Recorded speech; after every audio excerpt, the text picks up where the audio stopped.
got to stand up strong, face the truth about themselves, to understand what went wrong. I know we can find a way.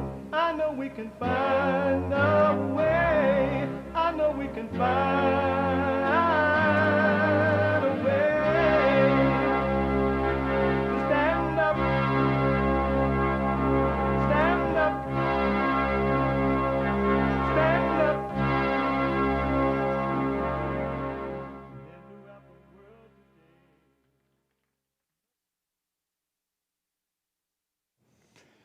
Uniting the races with truth instead of dividing them with lies. We're also rebuilding the family by rebuilding the man. I am Jesse Lee Peterson. Good morning. How y'all? You can get involved by calling 888-7753-773, 888-77-JESSE, Jesse, Jesse. And my brand new biblical question for this week is life physical or spiritual? Is life physical or spiritual? This question is amazing. It really, really is. Is life physical or spiritual? Amazing. And we dealt with the last week biblical question, can you know God and reject him? And it was very, very interesting responses yesterday in the fellowship, Sunday fellowship. And I didn't give what I thought it meant, and because the responses were interesting to me. So I thought, I'm gonna leave this one alone for now, and let the people search their hearts so they can know for sure. Can you reject God once you know him? Really? So something you got to find out within yourself. And these questions are meant for you to know that you know yes or no or whatever, right? And so I'm not responding to that one for now. I will at some point, I think, but not for now. The response was amazing. If you missed yesterday's fellowship, Sunday fellowship, you can go to rebuildingtheman.com/church. Rebuildingtheman.com/church. The fellowships are always, Mamma Mia, amazing. We have every way that you can watch and support the show listed on jesseleepeterson.com/show. jesseleepeterson.com/show. And if you got to run around, you got to go to school or take the kids to school, or you got to go work out, walk, run, or whatever. You're on a schedule. But you would like to listen to the show as it's happening, and you can. You can podcast and then listen on your phone by calling the listen line on TalkStream Live at 605-615-4131. 605-615-4131. And to donate and have your comments read out loud, go buy me a coffee. Buy me a coffee.com/JLP Talk. Buy me a coffee.com/JLP Talk or Bond JLP Cash App. Bond JLP Cash App. It's Monday. And Mondays are amazing. Because, and not the only reason though, because Mondays every Monday. All Mondays are female Mondays. Donald J. Trump is now president of the United States.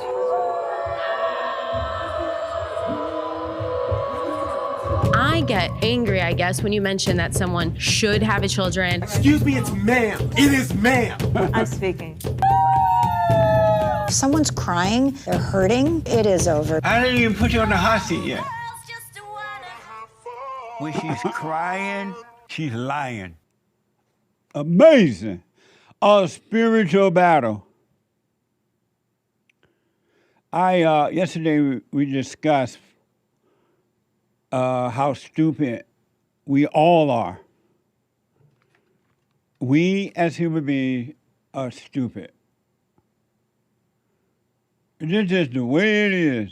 It's just the way it is. And we're stupid because we believe that our thoughts are our own. And we're living in this protected false world, false reality, believing that they're our own.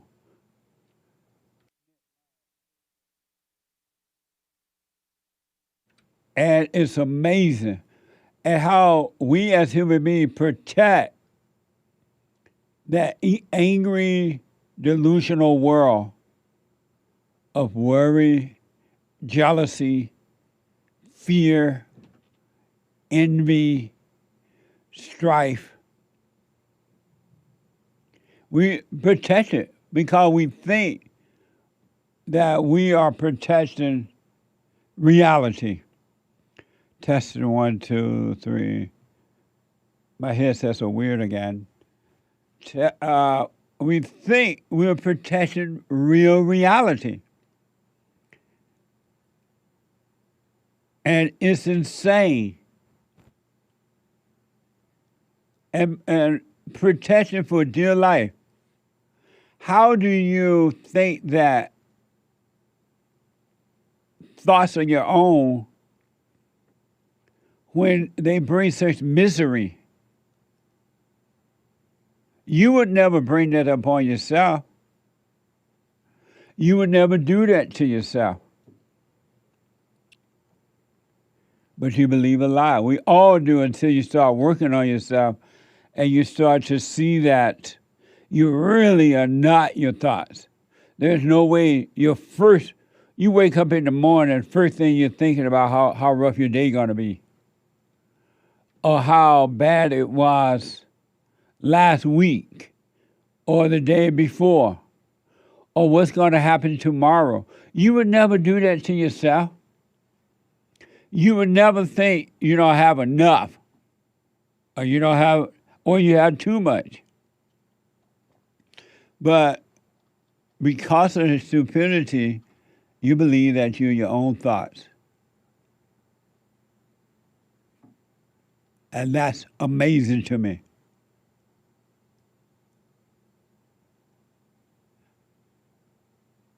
You believe a lie and you protect that lie all of your life. Isn't that amazing? And some people don't. There are men and women around the world who are like, you're right. I took a look. I became aware that I don't create those thoughts. I'm not in control of that. That's not me. And then they start to wake up and overcome them. And then they become smart people. Not that almost had it. I'm talking to the anchor baby. He's working on something here. That is a little better now. I'm hearing a bit back in my ears again. And they start to work on themselves and overcome it. All thoughts are all lies all the time about anything. That's why you fight with one another, yourself and others. That's why you worry.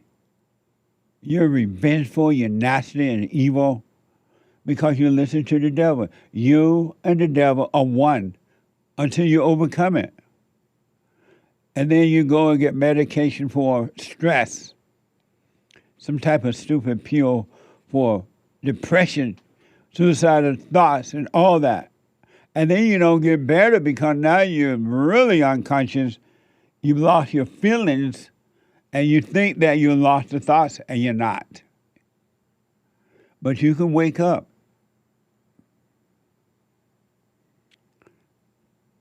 You can change. I want to give you a couple examples of human nature.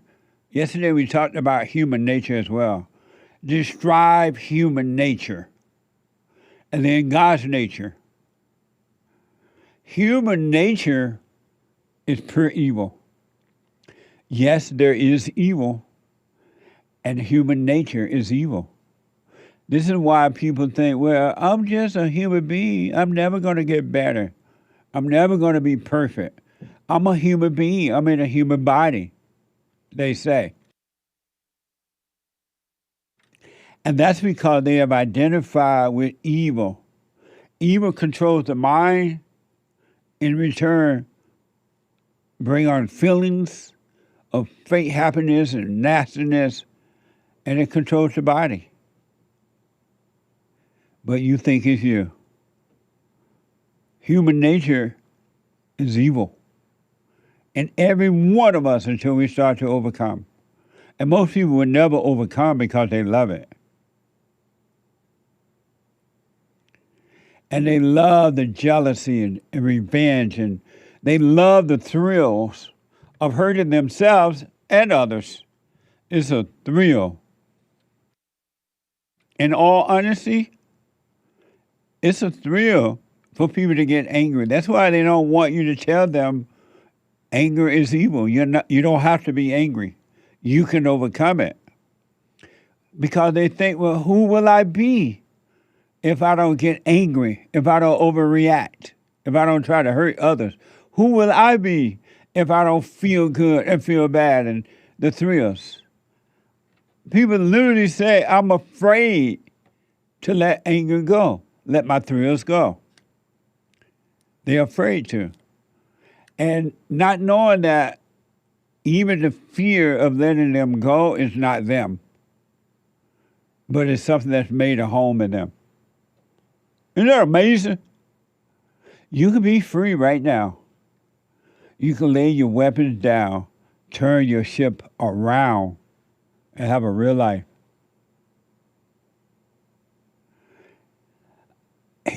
God's nature is perfect love. There's no revenge. There's no anger. There's no wanting to get back at human for anything at all, ever, never, never, never. God's nature is not that of revenge. It is all love. And that's why he doesn't hold anything against anyone for any reason, because he knows that it's not you. You don't know it's not you, but he does.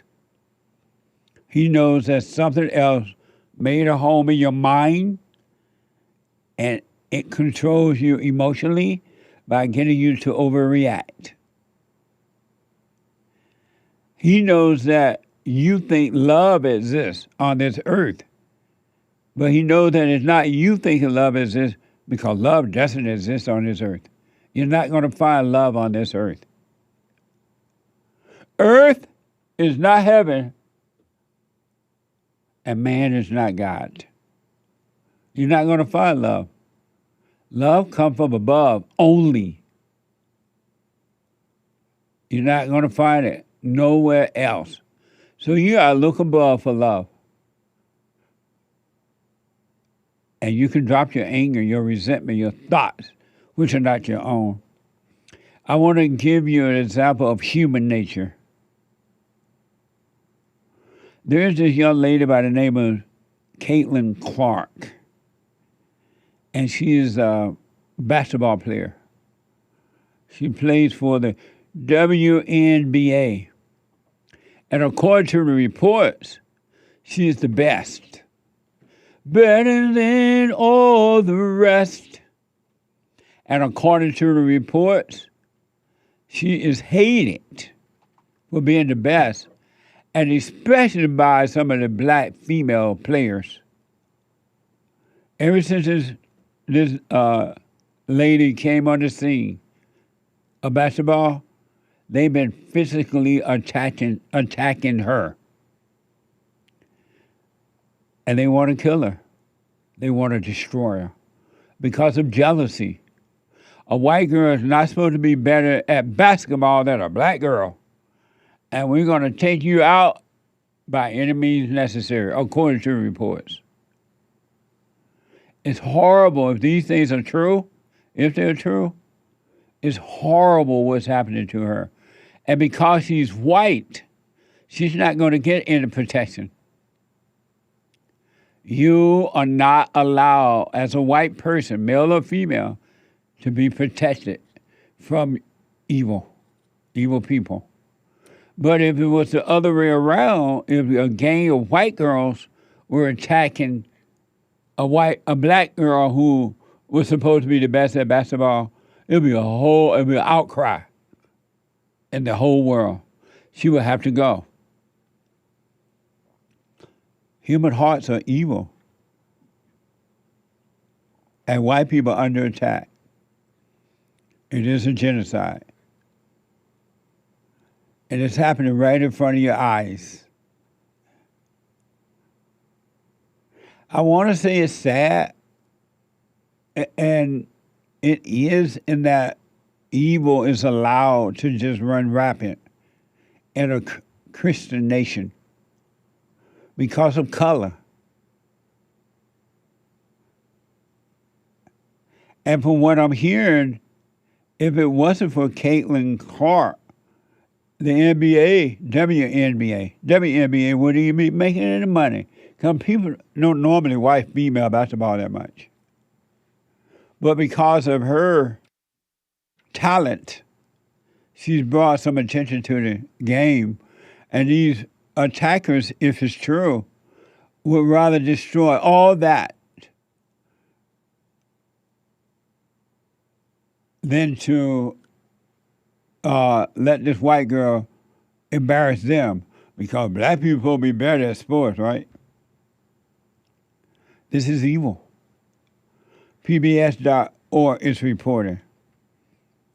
Heated games and rough players spark a new controversy in the WNBA around its superstar Caitlin Clark. And then Caitlin Clark kissed up at the Blacks and said something like, I don't remember exactly how it went, so I may be wrong. No, I'm with the Blacks.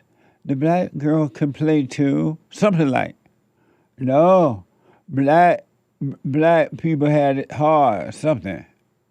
And they still pouncing on her.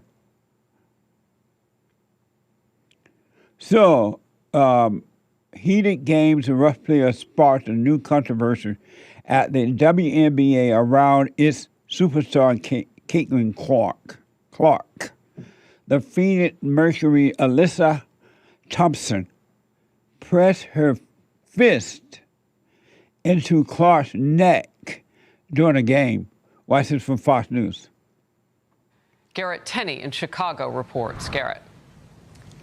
Yeah, Harris, that fist to the neck is hard enough to watch, but when you watch this play back, you can see even before that, Alyssa Thomas knees Caitlin Clark in the groin, then puts her fist into Clark's neck, and then nearly stomps on Clark while stepping over her. The ball is already gone by the time any of that happens, and despite a ref being right there, they didn't call anything. Not long after that, Clark was again targeted by what her coach calls another blatant cheap shot that led to her leaving the game with an injury, and again, no foul was called. After the game, the Indiana Fever coach was livid that the officials in the league continue to allow this kind of thing to happen. We have a generational talent and a WNBA superstar who had two cheap shots right there that weren't called. And I just say, again, absolutely unacceptable. And it's just, when you have these things continue to happen time and time and time and time and time again, eventually it gets frustrating. No love. Black people, and not all, of course, but most,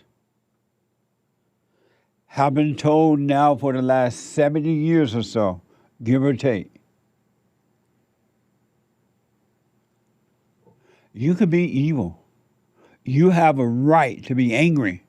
You have a right to blame white people for your problems. It's slavery. It's a result of slavery. It's a result of Jim Crow.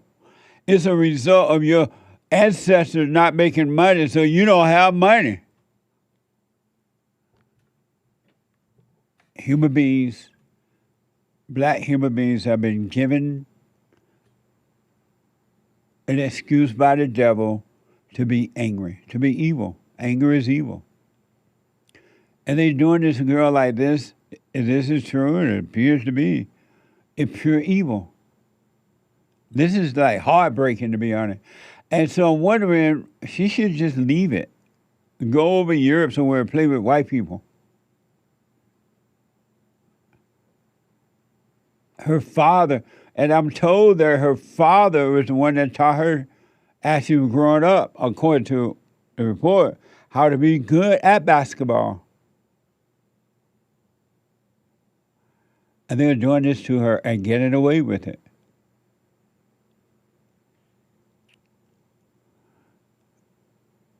This is like mind-blowing to me. But it's been coming on for the last 70 years. And white people have been afraid to say, no, I'm not your enemy. You're your own problem. Your mama, your daddy, your problem. They have not said it. And now their children are suffering for it. You saw that. That is mind-blowing to me. They just pouncing on this girl. That's what anger would do. Anger is evil. And you have the gall, the audacity to call anger necessary, to call it good. I need anger to defend myself. I need anger. No, you don't. There's nothing to defend. A basketball game is just a stupid basketball game. Caitlin previously said to Time magazine, I've earned every single thing, but as a white person, there is privilege. Now you're getting your privilege. There's privilege. This league has kind of been built on black players. This league has kind of been built on black players. And the more we can elevate black women, they're going to be that's going to be a beautiful thing. That's from today's.com. Well, okay, this is what you're getting. Elevate the black women. Tell angry people that you have privilege. That is so stupid, I don't even know what to say. You don't have privilege. But you're saying it to appease your enemy, and now your enemy is pouncing on you.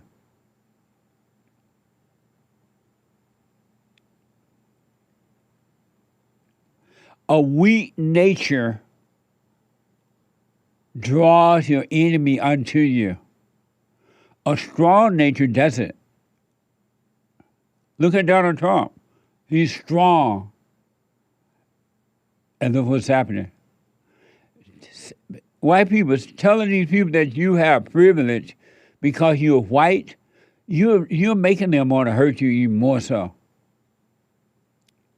That's a weakness. And it's not true. You have to earn your way like everybody else. And you should love the blacks enough to say that. No, you got to earn your way, black folks, like everybody else does. But you don't love them enough to tell them because you have fear. You're going along with your enemy by saying you have white privilege. This Caitlin woman, according to today.com, said that she has privilege. If you already have white privilege, why did your father teach you to play then? You already white. You can just walk in.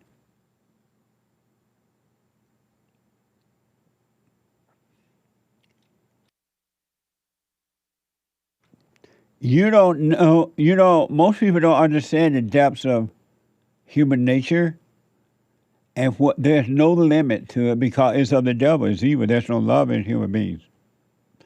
And so when you display weakness to them, you're begging to be beat. You're begging to be destroyed. And they're going to do it because it's the nature of evil. She's trying to say she has white privilege. Look what's happening. They don't care about that.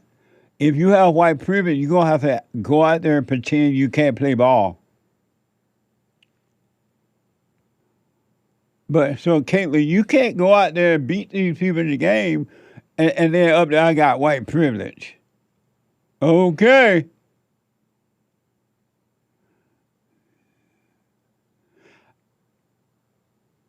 And there's no real punishment for this, if this is true, to the black people who are pouncing on this girl. No real punishment.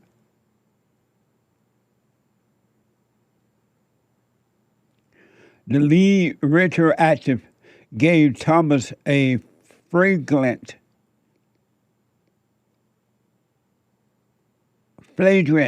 foul, would carry a $1,000 fine and suspended her for one game. $1,000, a lot of money for her, and one game suspension for doing what it looked like she'd done to this woman.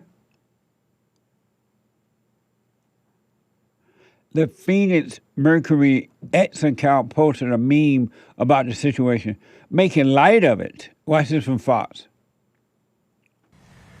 After those videos went viral late yesterday, the WNBA decided to take action, and the punishment for recklessly targeting and endangering the league's biggest star was a single-game suspension for Alyssa Thomas and a flagrant foul, too, that carries a $1,000 fine. The Phoenix Mercury appeared to mock the whole thing, posting and then quickly deleting this meme after the game, showing a Mercury player on the floor. These latest incidents are only fueling critics who argue the league doesn't value and is not protecting its biggest star, who's elevated women's basketball to places it's never been, with record TV deals and viewing numbers, sold-out arenas whenever and wherever Caitlin Clark is playing. Amazing. Because she's white.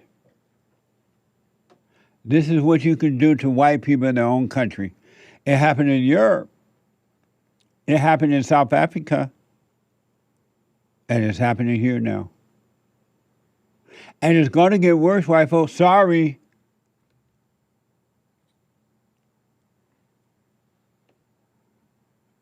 It's just going to get worse. Weakness draws your enemy to you.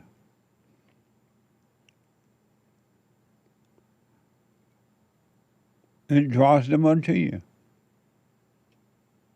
There's nothing attractive about weakness. And white people have no reason at all, not one iota of a reason, to have a false sense of compassion for the blacks. That's not love. You should have the same requirement for the blacks as you do for yourself and everyone else. That's what love is. It brings out the best in the person when you require them to be their best. That's love. 888-775-3773. Quick break. Back in a moment.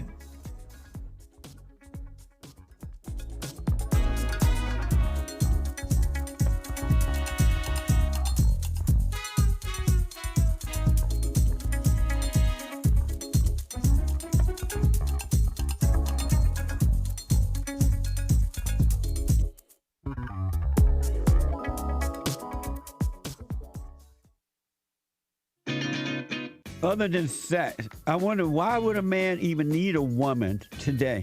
Women don't know how to cook.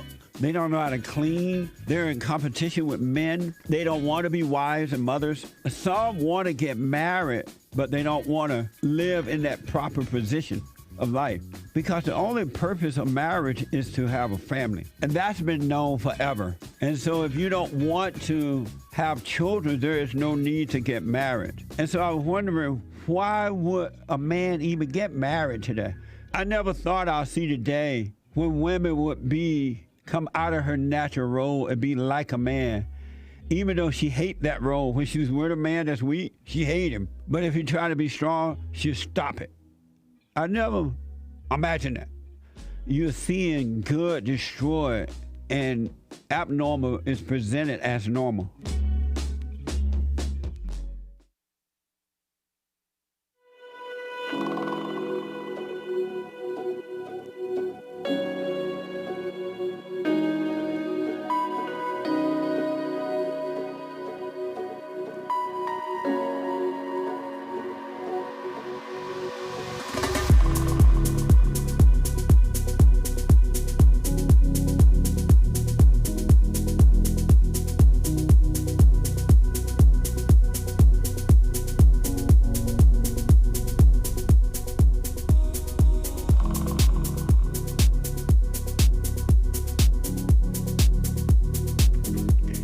I believe is it summer yet? Officially summer yet? Do you know? In California, there are no seasons. Time stopped for me when I came here. So, yeah, it is though. Because are the Bambinos, they're out of school. It's officially summertime. And the living is easy. So check out the merch. Summer started June 21, I'm told. Check out our summer merch. It's amazing. It really is. For gifts and for you and for everybody around the world. The celebration of 250 years, silver corn with my face on it. Punchy's coffee, amazing coffee. Punchy's coffee, my own coffee. It is so good. It makes you want to holler. Throw up both your hands. And then July is right around the corner. Corner, if you're white. And white history is being celebrated in July. If ever we needed White History Month, we need it now. So we're going to be celebrating our 9th year of white history. So get your merch there as well. And then shirts and mugs and hoodies and tote bags and everything. Amazing stuff. Every dime goes back to doing the work here. So not only are you getting a gift for somebody and for yourself, you're still helping us to do the work we're doing here. Go to jesseleepeterson.shop, jesseleepeterson.shop, or rebuildingthemand.com/stores. rebuildingthemand.com/store. And yes, I will sign the books to whomever you like. Just indicate, hey, I want this signed to whomever, I will sign them. All right? The Hake Report is coming up at 9 a.m. this morning.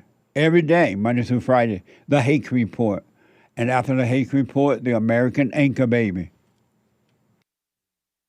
The American Anchor Baby. From 11 to 1, right after the Hake Report.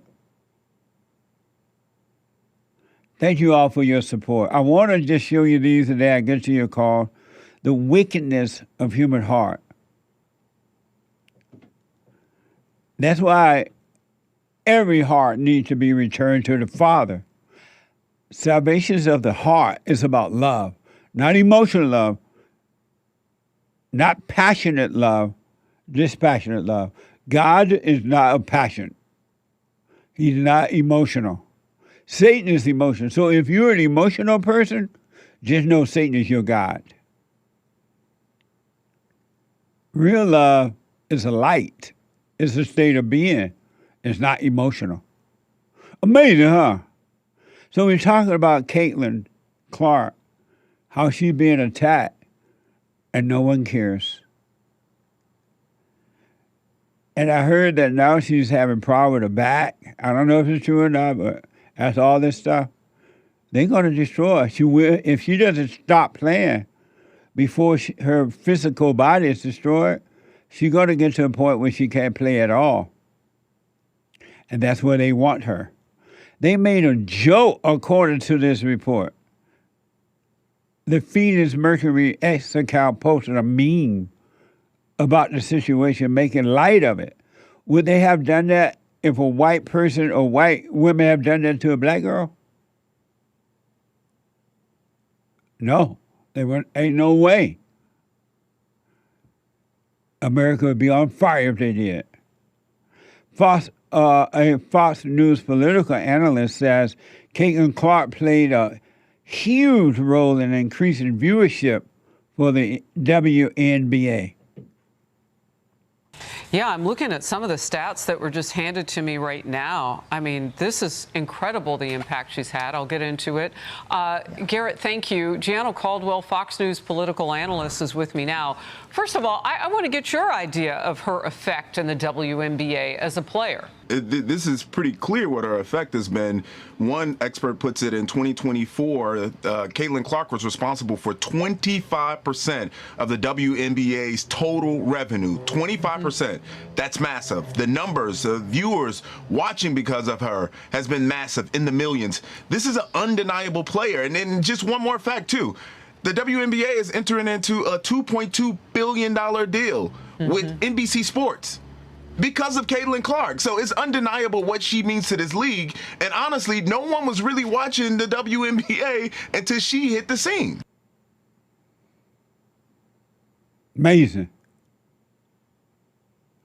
You're looking at white privilege on the floor there. Your white privilege is not working for you, Caitlin.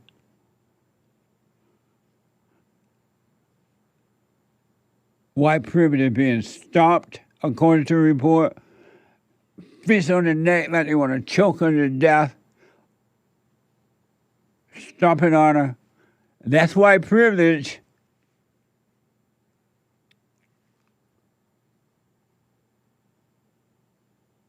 Caitlin's teammate, Sophie Cunningham, says incidents like cheap shot happens to her every single game, and the league does nothing about it. This is from Show Me Something. During real time last night, I did not see that happen. I don't, none of our team saw it happen, because I promise you, if we would have seen that happen, we would have had her back. Unfortunately, this type of shit happens every single game to her, and the league and the refs do absolutely nothing about it. It's been a minute since you got fined on this podcast. I have, but then you see the videos of literally kneeing and cheap shotting C in the throat. If she did that to any of our teammates, we'd be pissed. But they're definitely targeting her, and the league and the refs do nothing to protect her. Amazing. She's white. She has white privilege. And white privilege don't need protection. When I look at the world, it fills me with sorrow. You have been lied to when they told you that evil is natural, it's good. It's human nature, all right, but it's not God's nature. It's Satan's nature. And anger being pushed as though it's a noble, happy thing. And look what's happening. Overcome evil with good, with love, with forgiveness. If those girls were to forgive their mamas and their daddies, they'd go out there and play ball. It'd be nothing but plain old fun. And yet they'll earn a living from it, but they will have a good time. There would be no competition. There will be no jealousy and strife. There will be nothing but love. You can have a life of love and have, if you want to have real fun in life, drop the anger. Operate from love. sports analyst Stephen Smith made a comment toward the WNBA stating, "You are not the NBA. You don't have an 11-year, $77 billion contract. Don't get in the way of the cash cow." Watch this from ESPN's First Take. You're not the NBA. You don't have an 11-year, $77 billion contract. You are building the league. You just reached an incredible collective bargaining agreement. You understand they did a great, great job with that. The league is growing, and it's reaching some of its aspirations, no doubt, but there's still a lot more work to be done. Don't get in the way of the cash cow. You don't sit up there and pave a way for her and don't compete. Nobody's implying that. But you certainly ride that tidal wave of popularity and use it to your advantage to build the game, not compromise and hurt the game by taking her out whenever you get the opportunity to do so. That's not smart. That's not smart at all. You know what's interesting about this whole thing? People complain about it. They saw what happened there, allegedly. And they'll complain about a change is not going to be made. Not for the good, because she's white.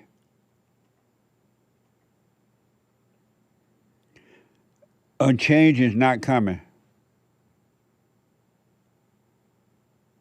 And I knew a change gonna come. No, it's not, Caitlin. Sorry. Not for you. Not for white people. A change is not going to come. It's going to only get worse. Because you won't stand up. You're afraid of losing something. You're afraid of people calling you names. You're afraid of losing material things. You don't trust the ones that give you all things, God. All things come from God. When you give to others, that's coming from God, so you can give. When others give to you, that comes from God. All things are from God, nothing from us.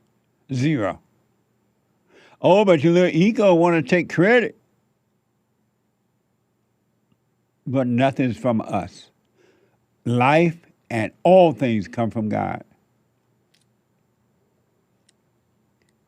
Caitlin's talent is from God. The children of Satan hate it. And this is happening in America. Just think about that. Did you ever imagine? And these people always talk about freedom. Freedom! Ain't no freedom in that.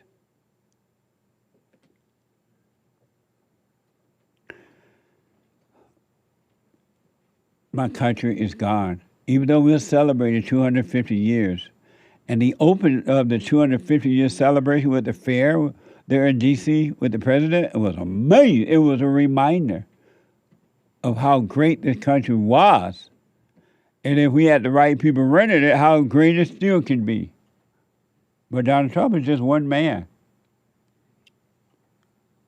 It takes all of us. But we need love. Nick is out of Australia. Nick, you are on the air. Hey, Jesse, I was just wondering, I wanted to answer the biblical question. Is life physical or spiritual? Definitely 100% spiritual. And why do you say definitely 100% spiritual? Because you can only do things in the spirit, and you can only experience things in the physical. Interesting. Does that make sense? I can't respond until Sunday, Nick. Okay, hopefully I got the right answer. I'll put my little 2 cents in on Sunday, so make sure you pay attention to the Fellowship Sunday, all right? Yeah, I started watching your church again. It's getting pretty good now. Right on. Thank you. And I'll put my 2 cents in on Sunday, Nick. All right, thank you. Bye. Bye. 888-77 Jesse. Let me go. Speaking of Sunday, we need to catch up with some Super chat. Super. Super. Mew is a cute dog. said Brady is drunk as a bastard. What? Brady. Who is Brady? He's our friend from Arizona. Oh. That might have been on my show, actually. No, it's on your show. Amazing. Thank you. Yeah. That was on Friday. It was a missed super chat, actually. Okay. Justin, 20 coffees. Hey, JLP, here's some change for your lil business. How's your little business? Thank you. I appreciate it. Welcome, Warrior Queen CC, new show member. Thank you. Amazing. Jack B, double exclamation mark on Cash App. Thank you. Who is that? Jack. Thank you, Jack. I appreciate your support. Steve with 3 coffees. Jesse, I got your book from Rage to Responsibility Friday, an autographed copy, and it is amazing. Thank you for signing it. You're welcome. Enjoy. All my books are amazing, really. Go to jesseleepeterson.shop. Amazing. Thomas K, 5 coffees. Been coming to your men's forum and some churches for a few years now. Most fellowships I went to before were always emotion-filled in a way that seemed to mean well, but played out to being control freaks in how if a phrase or scripture was a bit off, people got shouting and fighting over who was most right and doing the best at doing good. With your books, along with Coming to Bond, learning only God is good is a blessing to still finding peace in such an angry world. He says, amazing. Stay with us, stay with us, stay with us. Amazing. Thank you. He says, God bless all the JLP crew and your families. Amazing. Right on. God bless you too. Thank you. Very nice. Thank you, Thomas. Thank you, Thomas. Maria. Thank you, Maria. She gave a tip that I'll pass along to you. Okay. Thank you, Maria. Amazing. Aries 1, 333 gold pills. So what is Jesse's advice if America is doomed? Jesus turned the other cheek. This is yesterday's church. Oh, turn the other cheek, meaning don't be angry. Because it doesn't matter what's happening outside of you. If you are of love, you're going to create a paradise around you in your world. And you will not be affected by what's happening in other people's world right here on earth. Really. But you need love. So don't worry. Don't be afraid. Be in the world but not of it. And just live from within and you'll be fine. But America is gone and it's going to get worse. But if you are of love, you and the Father are one. When you see the Son, you see the Father. When you see the daughter, you see the Father. Your world will be fine. Really. Stay with it. Amazing. Peter 80, thank you, Jesse and the team, for the best fellowship on this side of heaven. Amazing. 3 thumbs up emojis. Thank you. And thank you for your support. Amazing. Nilla Thrilla, been a member on Bond YouTube channel for 14 months, saying the wall going up. Oh, the wall going up. Thank you. Amazing. That's amazing. Norris T sent 5 gift memberships over there. Thank you, Nora ST. Norris. Oh, Norris T. T. Thank you. T-I-I-I. Amazing. Little Paycheck says 40 days and 40 nights. Amazing. Thank you. Norris T says, I'm genius. Amazing. Nilla, thank you for your support. Nilla Thrilla, 5 more gift memberships. Thank you, Nilla. Thank you, Nilla. I appreciate it. Brandy from Hawaii. God's nature is peace on earth, no fear. As I walk through the valley of the shadow of death and mess, Smiley, watching the world fall apart around them. Celebration hands. Right on. Thank you, Brandon from Hawaii. Amazing. Stay with it, and stay with it. The Joshua James, happy June 28th yesterday. June 28th, is that a special day? That's what I was asking, but I don't know if he answered me. But thank you. Very nice. Amazing. Thank you. Elite on the Beat gifted a diamond on YouTube. Amazing. Thank you. Kevin S. Tithe on a tip. Right on. Thank you, Kevin S. Elise Have a blessed week, guys. Great fellowship. Keep up the good work. And I like the last Fallen State with that lady. She was cool and polite, even though her organization is pure evil. But it was a nice back and forth without all the noise. It's because she white. LOL. LL. She white. And it was fun. It was a fun, nice conversation, especially knowing that we didn't agree. It was fun. Thank you. Good morning, team. The Fallen State last Friday, so check it out. TheFallenState.tv. Yeah. Good morning, team. How is everyone? Says someone. And then all is well. He asked if we ever heard of this one particular person who worked with, I'm not sure if worked with the Uncle Tom movie or what, but I'll pass that along to you as well. Oh, okay. Thank you. Thank you. Thank you, someone. Roy M., where did the evil come from that caused Lucifer to do what he did in heaven and turn into the great deceiver Satan, asks Roy M. It came from his ego, wanted to be God. All evil want to be God. That's why they're evil. If you didn't want to be God, you'll be of nothing but love. But they want to be God. That's why. If you notice, every angry person want to be God. And if you don't agree with them, they'll destroy you, or at least try. And then they'll build an army. Because an evil person got to have someone to agree with them. Oh, you see, that person agreed with me. Now we're a team of two. Two evil people agreeing. But all angry people, men and women, male and female, want to be God. They want to be it. And they get a thrill. Amazing. Thank you.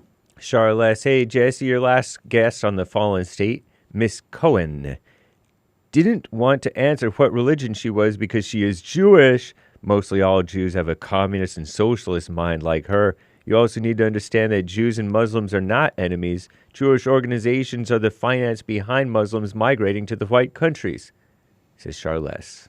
Amazing. And where you get that from? What's your proof, Charlotte? I'm not saying it's not true or not, but what's your proof of that? Amazing. Thank you. Sion, no message. Hey, Sion, good morning. How you? Amazing. And biblical question answer. Is life physical or spiritual? Both. Everything happens in the spirit first, then manifests itself in the physical. Hashtag master duality heart emoji. Amazing. Thank you, Sion. That's Sion, right? No, that's in heat. In heat. Thank you, in heat. And I'll put my 2 cents in on Sunday. I got to stop their hate. Oh, Sion did have a message, but I'll have to read that later. Don't forget it. Okay. She'll yell at you if you do. No, that she will. What do you think about the situation with Caitlin Clark? It's interesting. You know, that gal, that blonde girl who was talking on that podcast or whatever afterwards? She had a funny, interesting moment where she's kind of like, she'll foul you back if you get one of her gals. So she'll foul. She was pointing at one girl who was particularly bad. Oh, yeah. In a different game, I guess, or later on. Amazing. Mm-hmm.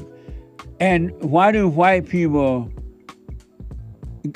confirm a lie that they have white privilege? They confirm it a lie. Yeah. Even conservative white people are doing that. What? She's young. I'll be back in a moment. The hate news, not the fake news. Back in a moment. Now, I totally disagree with the way things are going, but you can't be angry because that's what the enemy wants. He wants to control you. They do things to make you mad so they can control you. It's like being married. And the wife would do things to make you mad, or she'll do things to make you feel good. And men do that to women too when they want something from the woman, especially sex. They'll make her feel good or they'll make her angry. And the woman's gonna have to say, you don't want to be angry. You want to speak up. You want to disagree with what's going on. It's wrong, but do not be angry. Then you won't have fear. You won't have doubt. You won't have worries. You'll be able to see, but you got to stay away from anger. That's why you must forgive your mothers and your fathers so that you can overcome the spirit of anger. It's a spirit and it's wicked. Nothing good in anger because it has no love, folks. You need love to defeat evil. And love is not a weakness. It's a strength. It's from God. It's His nature.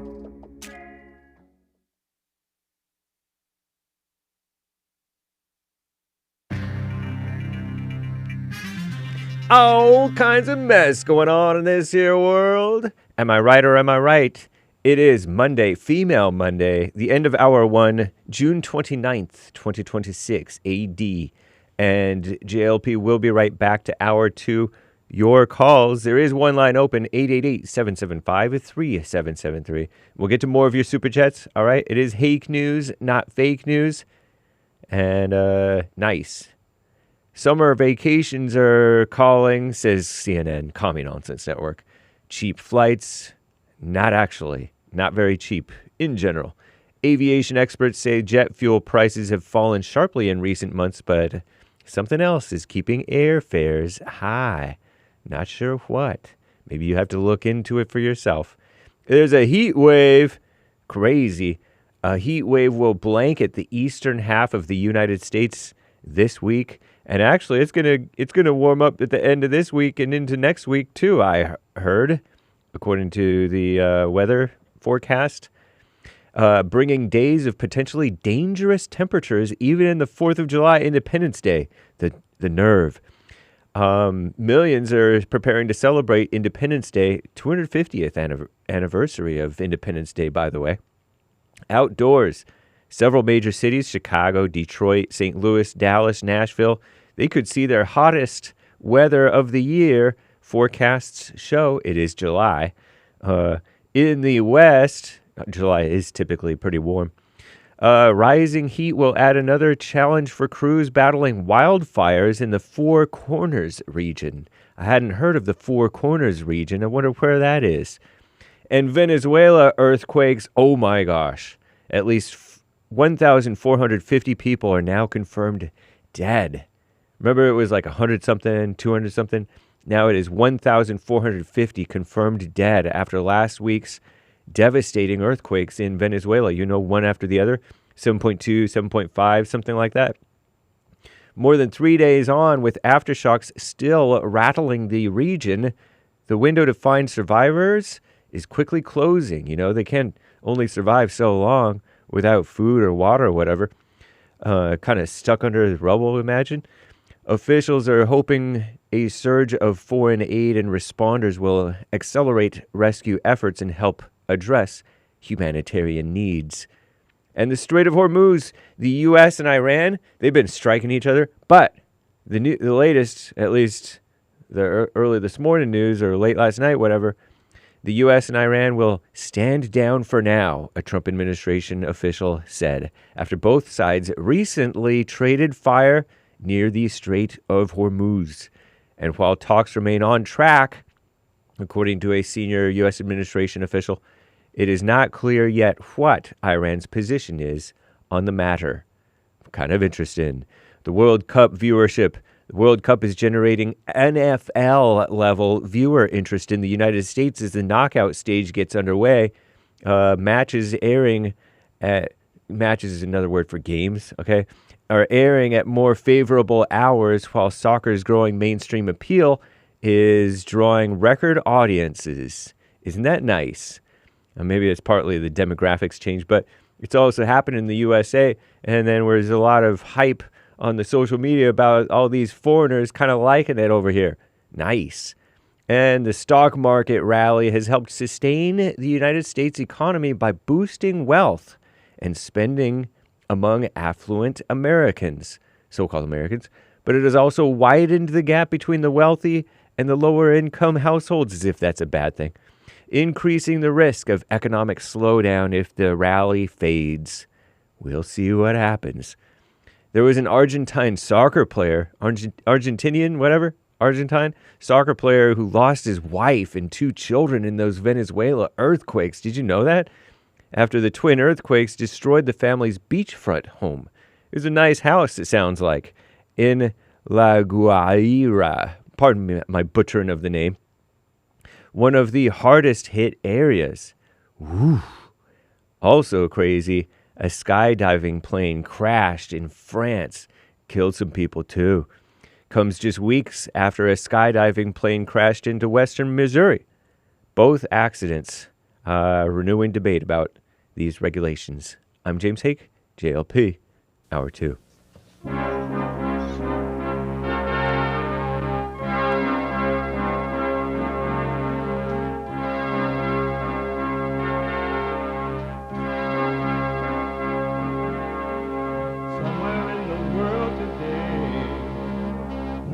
got to stand up strong. Ain't the truth about themselves to understand what went wrong. I know we can find a way. I know we can find a way. I know we can find a way to stand up, stand up, stand up.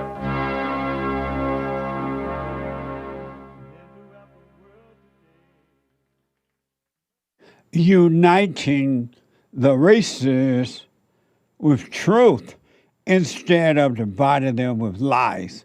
We're also rebuilding the family by rebuilding the man. I am Jesse Lee Peterson. Good morning. How y'all? You can get involved by calling 888-77-53-773, 888-77-JESSE. And my biblical question, a doozy, is like, and it's for those men and women around the world that want to wake up. If you want to wake up, you can. You don't have to stay asleep. You can be free. And it's up to you and only you. And then for those who don't want to wake up, go and do what you want to do. That's your life. Is life physical or spiritual? Is life physical or spiritual? Amazing question. Know thyself. If you want to be free, know yourself. Really. Don't worry about anyone else. You see what's going on with you. Is life physical or spiritual? We have every way that you can watch and support the show listed on jesseleepeterson.com/show. jesseleepeterson.com/show. And if you're out and about and you got to run around, but you would love to hear the show as it's happening right in front of your face, you can listen on your phone. Podcast and listen on your phone by calling the listen line on TalkStream Live at 605-615-4131. 605-615-4131. And to donate and have your comments read out loud, go buy me a coffee. Buy me on coffee.com/JLP Talk or Bond JLP Cash App. Bond JLP Cash App. It's Monday. Rainy days and Mondays always build me up. It's Monday, and we take all calls. But the ladies call, we take them first as they come in because it is Female Monday. All my life, I had to fight. All my life, I had to fight. Why do people marry people? Equal rights, equal lefts, baby. Do I deserve more or less? Are you a man or a woman? I have nothing more to say on that. Oh, amazing. What a mess. What a mess. It's spiritual, a spiritual mess. I wanted to ask Hake about white people confirming a lie, knowing that in confirming the lie, they're confirming evil. And it's harder, and it's just going to make it worse for them. Every white person, no matter who you, liberal, conservative, Republican, Democrat, Christian, Allah, whatever religion.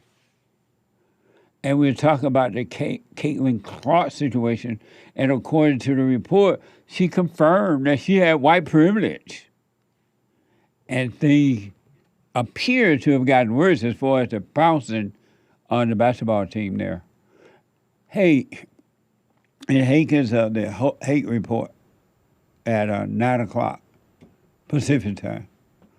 And the anchor babies of the American anchor baby right after the Hake report at 11, both experts on the Jesse Lee Peterson show.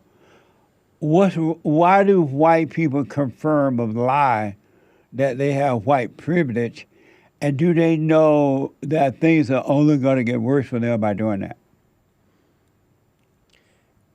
I don't think no, they don't know that things are going to get worse doing that. They're just doing what they think they know to do, which is to be fair-minded. How's that fair-minded? That's not fair-minded thinking. But they're thinking that it's fair. What do you mean? You know how there have been white hosts over the years who want to be fair, and so they act like they're being fair, and really they're just giving leeway to wrongdoing, kind of explaining away people doing wrong and saying wrong and being wrong. And they call it fair. But I understand how the mind works, and the mind is evil, and if you believe the imagination, things can happen. But they already know they don't have white privilege. They know they work hard. They work their kids hard, make them earn their way by education or whatever. That's not fair. It doesn't even make sense. I don't think that Caitlyn knows that she doesn't have privilege. I'm not going to assume that. Think of that. She was 21, 22 when she made those comments. Right. She was raised in this world where you're told that all your life. It's not like she lived a while and then this new idea came. Oh yeah, you have privilege. But this thing about white privilege is a new idea. It hasn't Not always to her. been around. It's always been around since she's grown up. Oh, because of her age. Yeah. Oh, I got you. Nick, why? Why do white people confirm a lie? I'm not sure. I think she believes it. She can't believe that. She said it was built by black people. What was built? The WNBA. That's her belief. What does that mean? It was built by blacks. That's what she believes. Most of the players have Someone been told black. her that. Her hero, black people. Her heroine, black people. Her heroine, basketball stars. Right. They were all mostly black. Nick made an interesting point that I had not thought of. It had not occurred to me at all. I don't know. Do you want to make it now on your show, Nick? No. No what? No need. Not now? Yeah. You going to do it on your show? Maybe. Tune in to the American Anchor Baby show today. He made a very interesting point about basketball. And it made sense. I had not thought of that before. Amazing. So what's going to happen to the white privileged people, Nick? I'm not sure. This is what's going to happen to them. They'll think, if I say this, maybe I can keep my friends, and then they'll see that they have no friends. They really don't. What's going to happen, Hake? I think she may smarten up that gal. What do you mean? Caitlyn? I think she's going to realize they don't have white privilege. Well, I think she really is a sort of a fair-minded person, as many of whites tend to be. But they're just too fair, too nice. Well, I'm repeating myself now. Because I start to ask, would a fair-minded person say, I have white privilege? No, you'll get beat up. When a white person say, I have white privilege, they'll say they're weak. I agree. And that's what their enemies hear, that they're admitted to being weak. You have white privilege. Yep. I have the privilege of being raised pretty well, and most whites act right, so we have a nice reputation. Well, black people used to be raised that way, too. I don't know. Before the Jim Crow law, yes. Black people never thought of white people had white privilege. They worked as hard as the white did, the white as hard as they did, and they had what they wanted. It was hard work.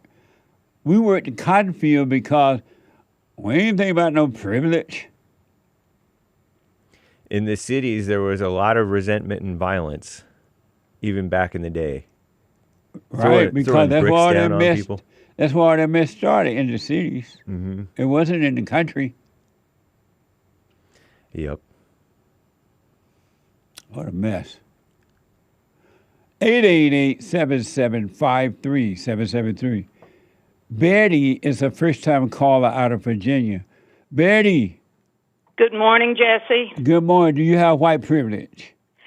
I absolutely do not. Whatever I have, I've worked hard all my life to get it. So why do white people confirm a lie that they have privilege? Well, they have bought into the lie of Satan, who, as we know, we deal with every day. It's a spiritual battle. Yeah. He has allowed women have become like men, and men are getting more feminized. And they have left God out of their lives, who established roles when he created us. And whenever we fall out of the role that God put us in, created us for, women are to be mothers and feminine women and wives, grandmothers, and there are still a lot of us who are still Christians and believe that role is still vital to the future of mankind. And when you fall out of that role, everything else falls apart. When men become feminized and women become masculinized, everybody suffers. And Satan smiles. And so what's going to happen to America now? Well, when women allowed Satan to let them put employment and things like that, first over family, that's when the family started falling apart, and Satan was happy to influence the government to back it all up and, further make everything worse. So there's no future unless we put God back in his official, important first role that he demanded in the First Commandments. Do you see that? in the Ten Commandments. Do you see that ever happening again? No, I do not. Yeah. I think that things are just going to get worse until we see, Jesus coming back in the clouds. I think it's just going to continue to get right on as Satan smiles and people just, look what's going on in the world now. 10 years ago, you didn't hear about Satanism and things like you do now. Now it's mentioned more than Christianity is, almost. Absolutely. What a mess, Betty. It is a mess, and thank you for doing the job that you're doing. That we all have a role to play, and unless we stand up for God and not only freedom, but for God, there's no future for us. Yeah. But keep on doing what you're doing. I love watching your show. Thank you, Betty. And you were spot on with as far as the men and the women go this morning. We have allowed ourselves to, be influenced by Satan, and we have drank his Kool-Aid. Yeah. Amazing. Thank you, Betty. I appreciate that. Thank you. You're welcome. Thank you. Have a wonderful day. You too now. Amazing. Super chats. Maryland, 5 coffees. Uncle Jesse, great fellowship as always. Yesterday, I heard people say that Job knew God, but I don't believe Job knew the Father, because had he known God, he wouldn't have accused him of injustice when he was in pain. Instead, I believe Job was known by the Father, and that Job was blessed by God, not because of his own righteousness, but because of God's grace toward him. Says Maryland. Amazing.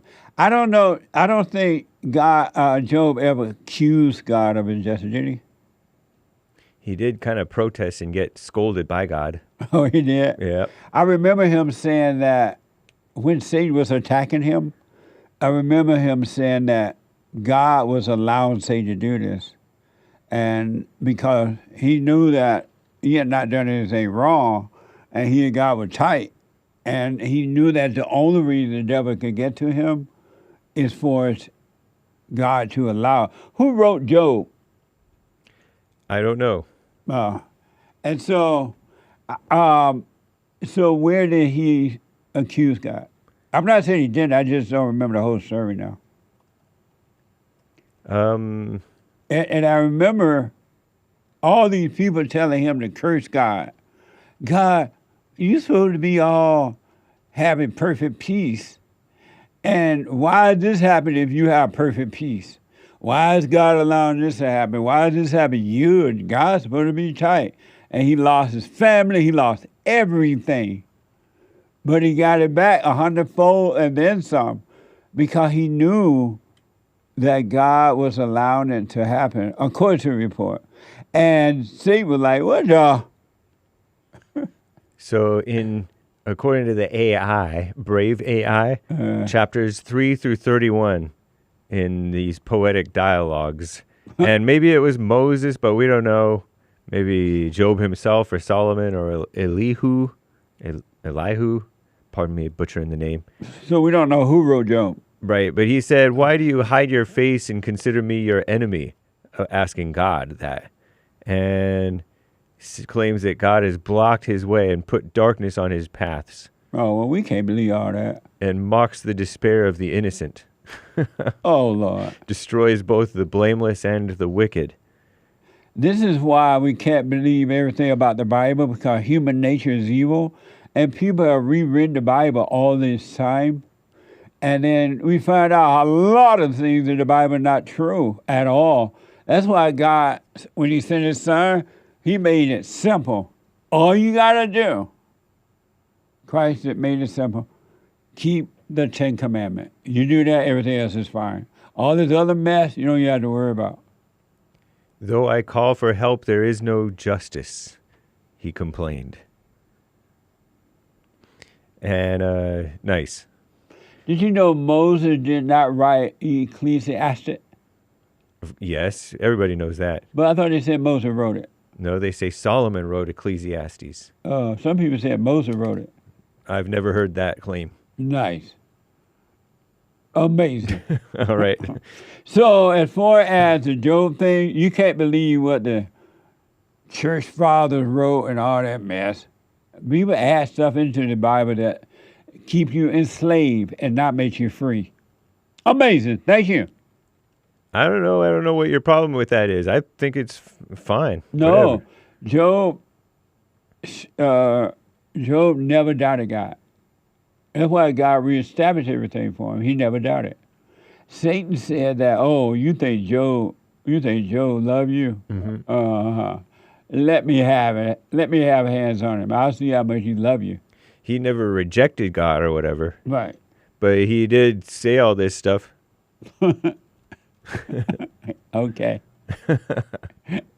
You're trying to say that it was rewritten? It was. He never rejected God. He just lamented. Okay. Anyway. Lamented is rejection. I feel like God lets us cry a little bit and holler. Anyway, 0906 Der. Thank you very much, though. Very interesting. Yeah, thank you, Marilyn. Yeah, oh, Marilyn also answers the biblical question. Is life physical or spiritual? She answered the wrong biblical question. She answered last week's biblical question. Oh. And what did she say about last week? No, you cannot know God and reject him. Oh, amazing. Thank you, Marilyn. But the Job story is very interesting. I'm about to reread it now that you brought it up. Yeah. I appreciate it. And then you can repent. Yeah, it's been a long time since I read it. 0906 Der says, I did a counseling session. And you saying that Job doubted God, right? I'm saying that he said those things. Oh, you saying he said it? Yeah, he said those things that you're like, Just because he said it, did he really mean it? People don't mean what they say a lot of times. Yeah, I don't know. 0906 Der, pardon me if I'm butchering your name, says, I did a counseling sesh with my teen daughter who is on drugs. You said my older daughter hates me. I said, no, Jesse, she loves me. Found out a few days ago that she does hate me. What the? Thanks, Jesse. Tan, thanks, Hands. Angel, Halo, cool sunglasses, mind blown. Amazing. Stay with it, stay with it, stay with it. We have the best counseling service on the planet. And not because of me, but because of God. And if you need individual family counseling anywhere in the world by phone, Skype, or in-house, go to JesseLeePeterson.com, JesseLeePeterson.com, or call 800-411-BOND, 800-411-2663. Stay with it. Several new members on the Jesse Lee Peterson YouTube channel. Jamil, Brother Jonathan, Half Black Tony, who says shout out, been a member for 5 months. Shout out. Warrior Queen C, which I read before. Andre, Anita, and Svetlana. Amazing. Thank y'all. Shout out. I appreciate it. That's amazing. Thank you. Marcus G. White History Month starts this Wednesday. Whoop, whoop. Celebration. And Thursday is Men's Forum. What an amazing week. July just feels white. American flag and salute. Right on. This Thursday is the first Thursday of the month, July. And we have the Men's Forum on the first Thursday of the month. So come on down. If the Lord is willing and the creek don't rise, we are having the Men's Forum. Happy White History Month. Amazing. Sion. Good morning, Jesse. Hope you rested well. Keep on telling the man to get back using their head and go back to their old nature to stand up or shut the bleep up. That's why women are out of control. She is the one who's got more brain than him nowadays. Sad, pathetic. I want Jesse type of nickas, but none exists so far. Sad cry. Amazing. See, you still have another boyfriend too? Does she have a boyfriend? She had two. I thought she did. Yeah, I thought at least 2, maybe even 3. Do you have the 2 lovers still? You can never keep track. Thank you, see, amazing. Cornerstone 100. Thank you. Fazul, answer to the biblical question. Is life physical or spiritual? Physical. I am not my life. Physical? Yeah. Amazing. Thank you. I'll put my 2 cents in on Sunday. Nikki, some women are so insecure they feel a need to compete with other women. God forbid a girl is pretty, successful, or exceptionally talented. She often becomes the target of envy, resentment, and ill will.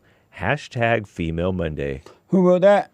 Nikki. Thank you, Nikki. That's amazing. Jealousy is not pretty.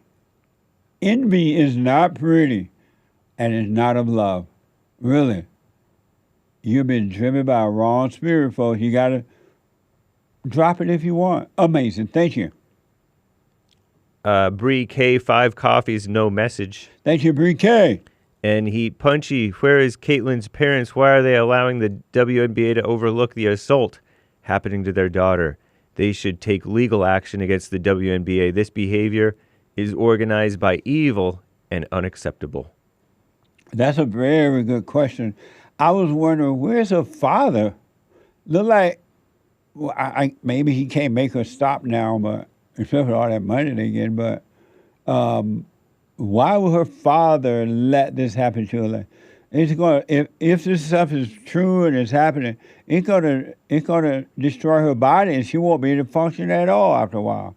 And money is not going to make her happy. It is. I know she's a grown woman, but I don't know. Amazing. Good question. Thank you. AI says her father, Brent Clark, is a regular fixture at her Indiana Fever games. Really? Mm-hmm. So I wonder what he's thinking seeing his daughter get pounced on like that. He treats her as an independent adult. She's 24 years old now and a professional athlete, like you said, making money. So he just let her, because she's grown. I understand she's grown. He can't stop her. Yeah. He has openly criticized the WNBA officiating during broadcasts to advocate for a fairer, more fluid game for his daughter. And he tells her to calm down and stop complaining to referees when her emotions run too high during intense games. Oh, yeah? according to the New York Post. Info may be false and AI. And that young lady on that soundbite, she said this happened to Kayla in every game that she's beat up on like that. Something like that. Amazing. Thank you. And thank you, guys. I could be mistaken, but I believe that's all for now. Amazing. Thank y'all. I appreciate it. Thank you. Let me go to Harold out of Washington, D.C. Harold, you are on the air. Hey, Jesse. Thanks for having me. Yes, sir. I just wanted to ask, what's wrong with the blacks? I'm sorry? I said, what's wrong with the blacks? What's wrong with the blacks? Amazing. Exactly. And I asked because I remember when you were talking about how it was in the good old days, and I really wanted to do some research on that.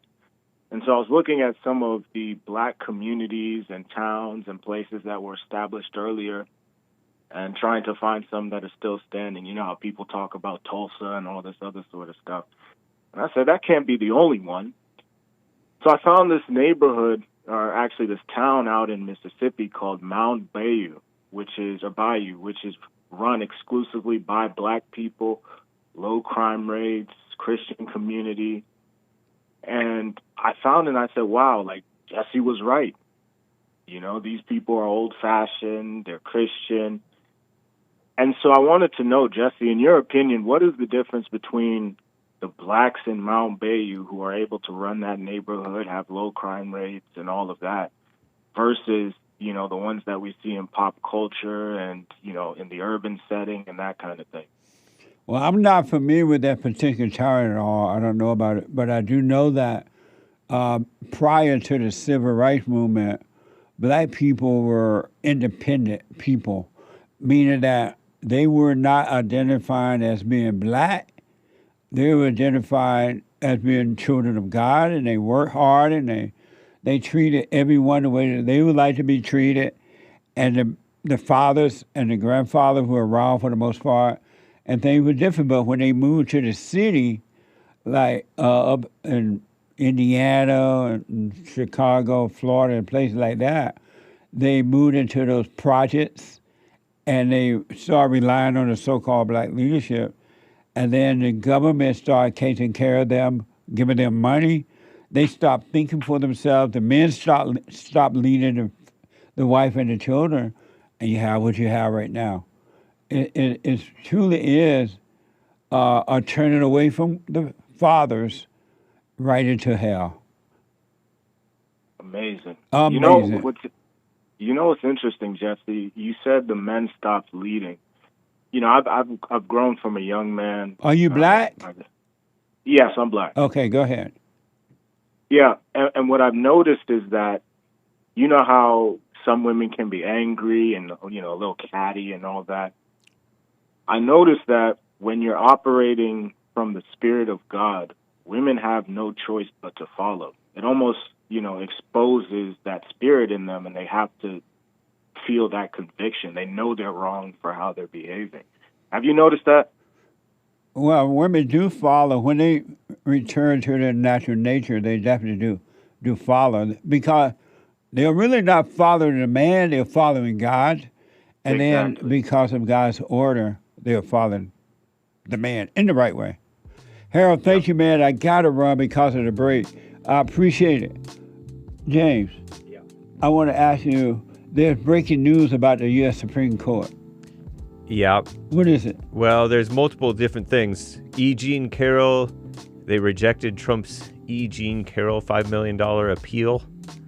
A verdict appeal. Okay. So, and then mail-in ballots can be counted that arrive after Election Day from the so-called Supreme Court. They can be counted after Election Day? Yep. Is that good or bad? That's not good. Amazing. That's too sloppy. Amy Barrett joined the three liberals. Oh, God. And John Roberts, of course. I told President Trump she was the wrong choice. I'll be back to hate news for now. Oh, no. It's the bottom of the hour break. Back in a moment. We have a counseling service, and I have to admit, thanks to God, it is the best counseling service on this side of heaven.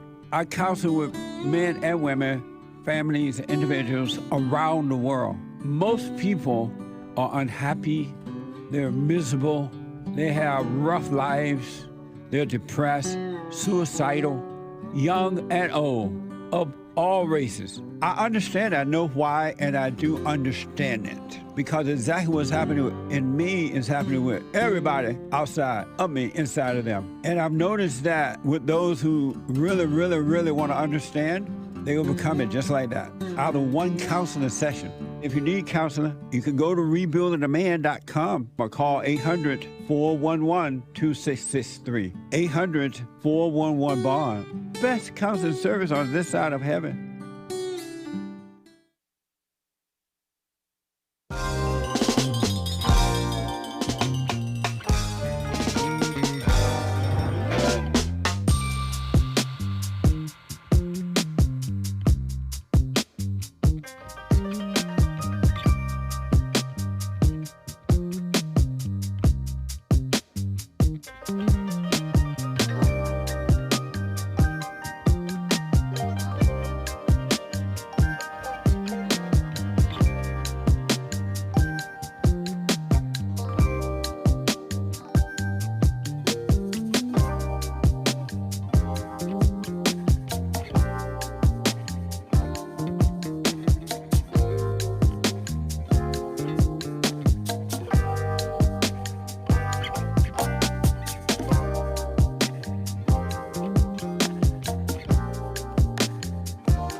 Eight 7753773.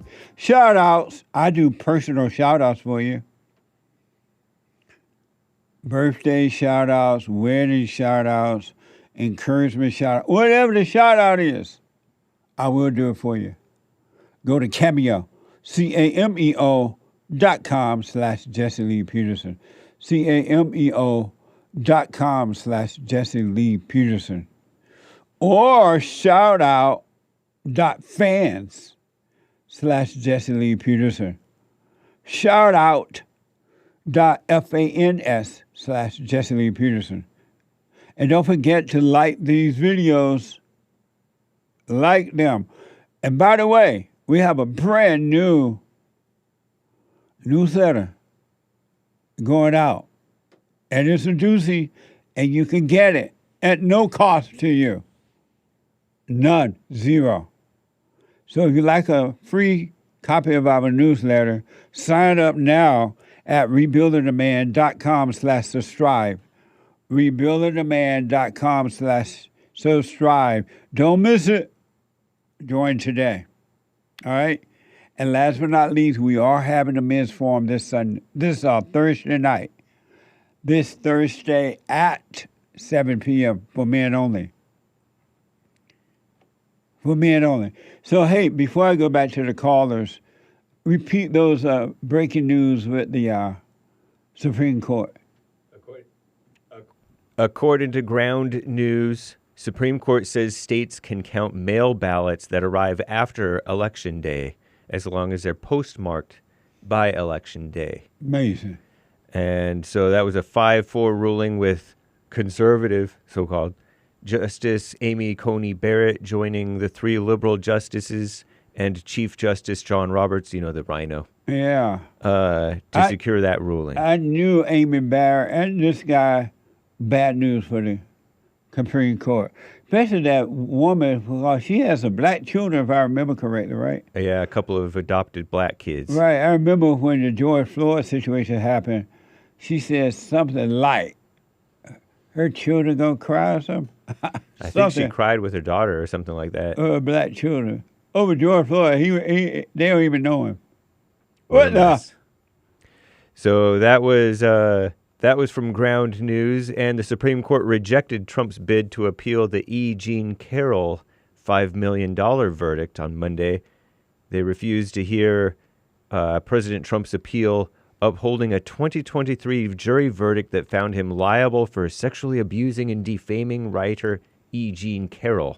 Amazing. Which is really backwards. So what's going to happen now? I think, I feel like that's the end of it. What are you going to appeal to? Can't you re-appeal? Oh, I don't think so. Amazing. The case stems from a federal lawsuit alleging Trump assaulted E. Jean Carroll in a Bergdorf Goodman dressing room in 1996, getting a $5 million civil judgment against him. And Trump's legal team argued that District Judge Lewis Kaplan improperly allowed highly inflammatory so-called evidence, including the Access Hollywood tape where he said, grab him by the, you know what, in 2005. Had nothing to do with the situation. But E. Jean Carroll secured a $83.3 million defamation judgment in a second trial, but that one is still on appeal. And so, it's amazing. Do you know how the president feels about these two justices that he elected, and now they're against everything that's good? I asked the AI. The AI says Donald Trump is openly furious with Supreme Court Justice Amy Coney Barrett, frequently criticizing her both publicly and privately for not showing loyalty to the agenda. Called her weak or a DEI hire. Whoa. Oh, he's defended against critics, calling her a weak or DEI hire. He hasn't called her that. Oh, he didn't call her that. Yeah. Okay. But he did call, the tariff ruling. She and Gorsuch joined the liberals to counter his tariffs. And he called their decision terrible, saying it was an embarrassment to their families and they were barely invited to the State of the Union. They sickened me, he said, during a private fundraising dinner about Amy Barrett and Neil Gorsuch. Two of the people who voted for that, I appointed, and they sickened me. They're bad for our country. And there's a lack of loyalty from Amy. And the justices who ruled against him, acting like fools and lapdogs for moderate Republicans. Amazing. Nice. What a mess. And it's going to get worse. The Democrats want to stack the Supreme Court. They want to make sure that it's always in their favor now if they're able to get back in and do what they want to do to the court. I think it's pack the Supreme Court. What's the difference? There's no such thing as stacking the Supreme Court. Have more people that need it. Did you hear about the sisters claiming, the two Somalian sisters are claiming they were harassed by a white couple? No. You didn't hear about that? I don't think so.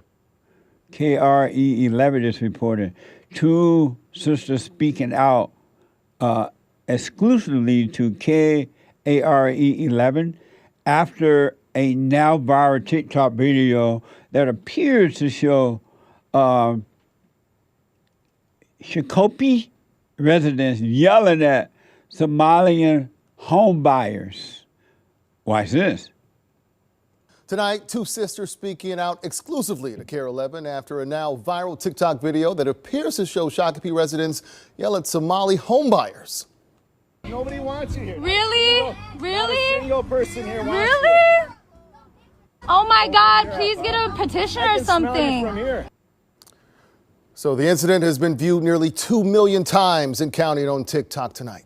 Where'd you get your money for the house? Your mom. With more than 1.7 million views on TikTok. Worry about your own money. This video taken Monday of a Shokopee couple in a verbal confrontation with a Somali family has spread far and wide. I mean, it's heartbreaking, honestly. Sisters Hamdi and Samaya were driving away from touring a home in Shokopee when they say the couple approached them. We don't want you guys here. We don't want you guys. That was our first interaction. It wasn't even a hi, what are you guys doing here? Not a single person here wants Really? Tensions escalated from there as video shows the couple accuse the girls of stealing money. That's all you do is steal. Did I steal your money? You steal. To just take a group and say the entire Somali population does fraud, it's very heartbreaking. We've been in this country. We were born and raised here. Our parents have been here for a very long time.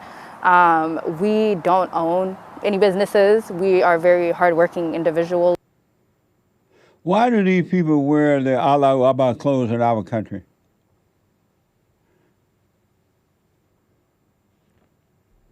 That's their religion.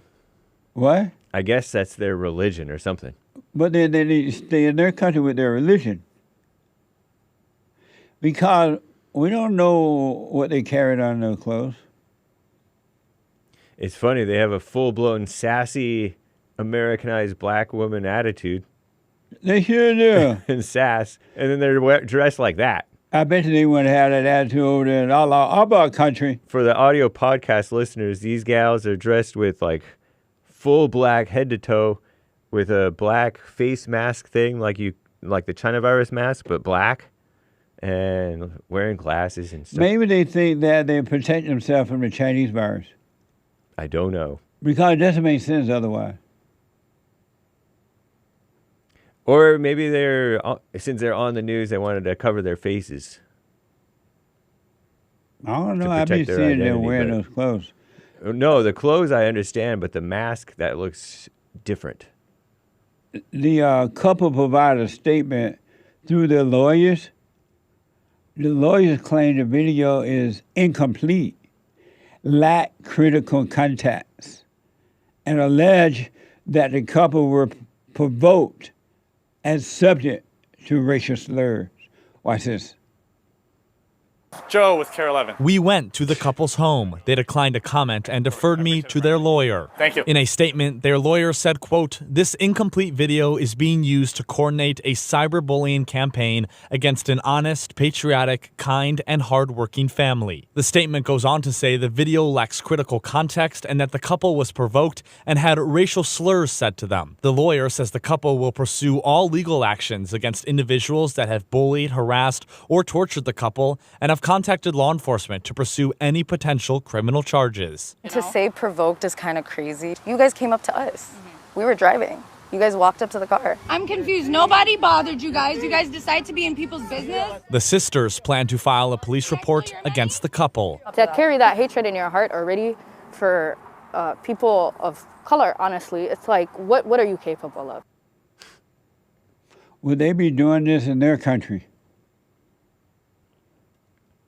So the couple, the white couple, right, saying that the video has been tampered with, apparently. It's not. It lack incomplete, lack of critical context.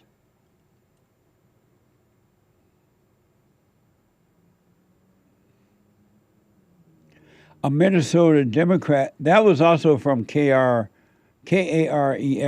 a Minnesota Democratic, former Labor House member released a statement. Here's what they had to say. Amazing.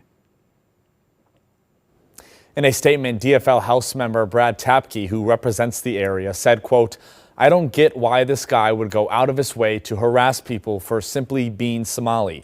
This is the product of irresponsible leaders dehumanizing an entire group of people for the way they look or talk." Kevin.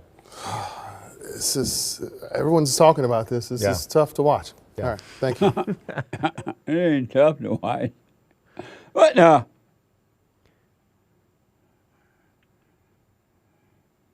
What? It's not like those two black gals. If they were in their car and they walked up to their car, the lady recording seemed to be out of the car, openly and willingly engaging in conversation with the white guy. It seemed like a unfriendly conversation between two willing parties. Yeah. There's no victims in this situation. And the guy from the person, was it a man or a woman from DFL? I assumed that it was a man. I think so. How do they know that they see the full story of the video? That sounded like a dishonest characterization or an assumption to say simply for being Somali. Right. And women, these gals, just like all women tend to, always play much more innocent than they actually were in any given confrontation. I know. But when a black and a white incident happens, if the white person look like they're in the wrong, black people love that. Yeah. It's like they're going to edge white people on. I don't know what's happening here, but they edge you on to make you act even worse. Yeah, totally. Especially when they're videotaping it.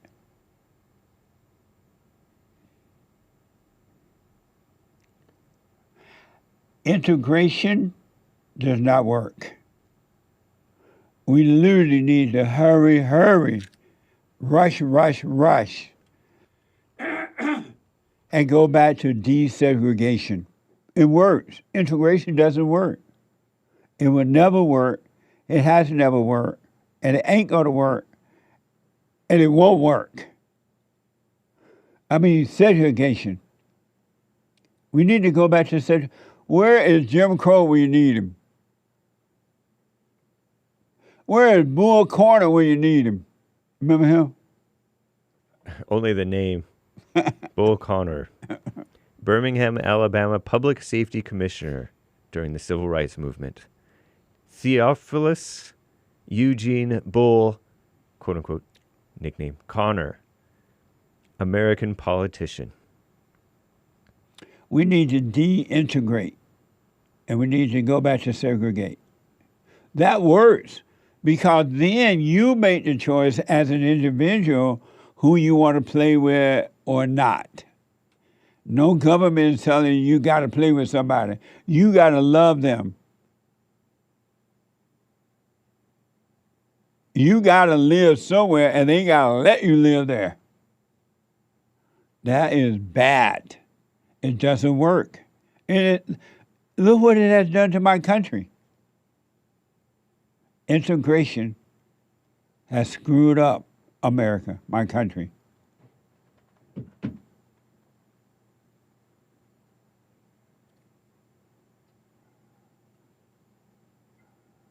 It screwed it up.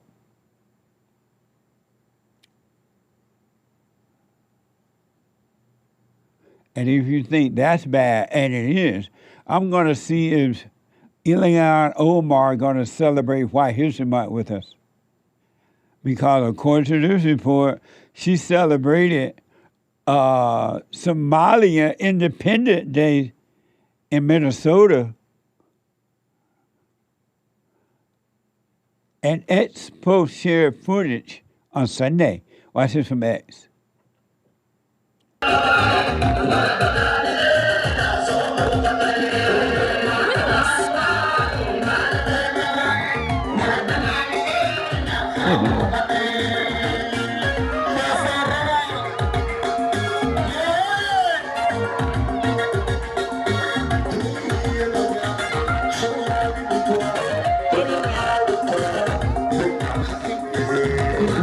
Look at the flag.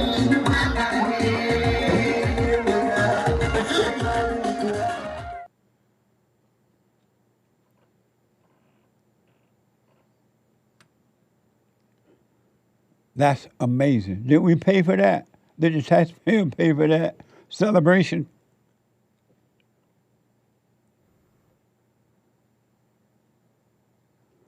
That's in my country. That looks like Somalia. Will they celebrate White History Month like that? Everything is celebrated but the people who founded the country and made it possible.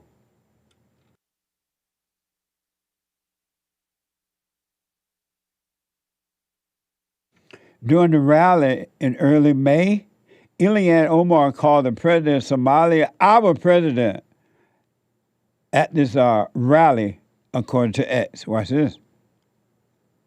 caawa aan fursad u helay madaxweynaha Soomaaliya madaxweyne Xasan Sheikh Maxamuud inaan maanta ku soo dhaweyno Minneapolis madaxweyne sidii qof kasta uu yiri mininkaaga waaye ku soo dhawow Minneapolis. Amazing. White people, why y'all letting these people in? What's wrong with you?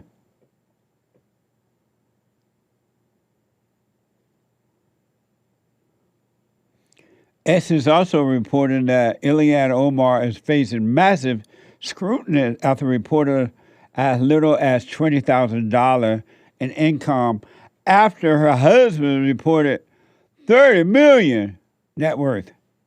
Then an error hit. This is from Fox News.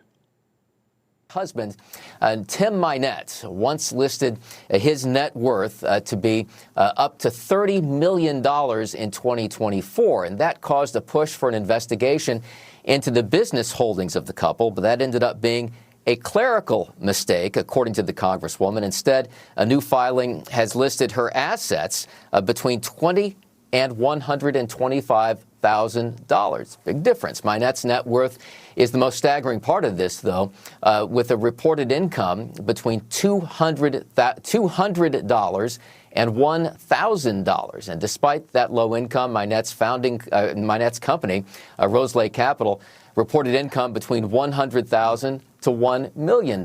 His defunct wine-based company reported around $5,000 in income of last year. The latest filing will no doubt add further scrutiny to Omar, with Republicans continuing to push for an investigation into her private holding. Welcome to America. America. Sweet, sweet America. You know God has shed his grace on thee. Welcome to America. Last but not least, X is also reporting a U.S.-born Somalian American with Barrett earlier this month for describing her dual identity as like banana and rice. So I'm Somali. I'm proud to be Somali. To me, being Somali isn't just eating bananas with rice. It's a lot. It's like it's an interesting thing. It's very hard to describe what it means to be Somali and what it means to be American, but it's like a cultural fusion. It's kind of like the bananas and rice. You know, people don't really see, like, you know, it's you know, people don't think, oh, you can eat bananas with rice, but that's what it's like to be Somali and American. It's like that combination of banana and rice, but you're gonna get what I mean. What do you mean? Hey. I haven't really watched the full video of that before, although I have. It's interesting that all Somali women I'm finding, as well as Sion, by the way. She's not Somali, of course. But they all sound like Valley women. They all sound like Valley girls. They sound so, like, Americanized. Shout out. So do Somali eat banana and rice or something? Apparently they do.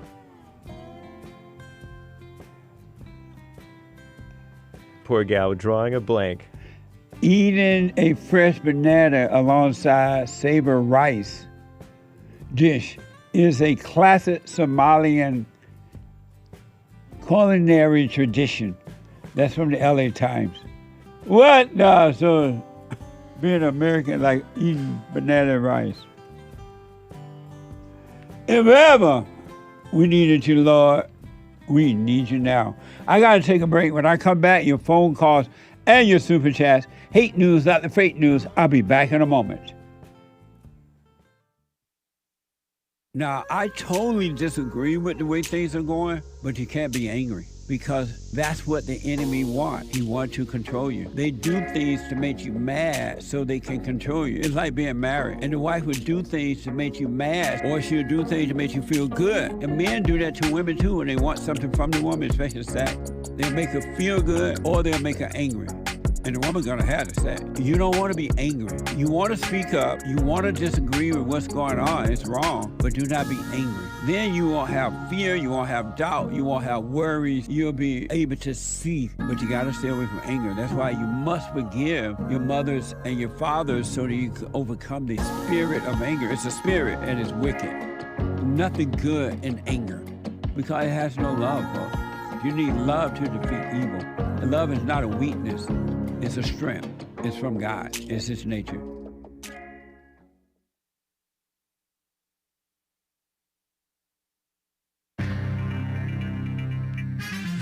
There's a whole lot of mess going on in this here world. Am I right or am I right?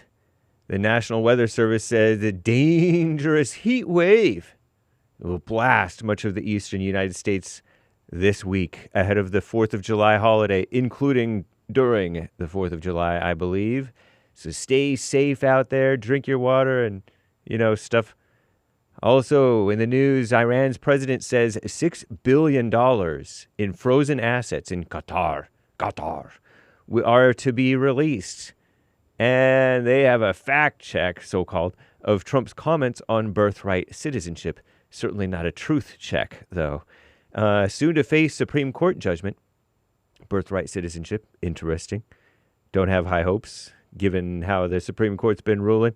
But anyway, the AP NORC poll finds that fewer Americans are proud of U.S. achievements, probably because they're so-called Americans, and maybe they're undereducated or miseducated, perhaps.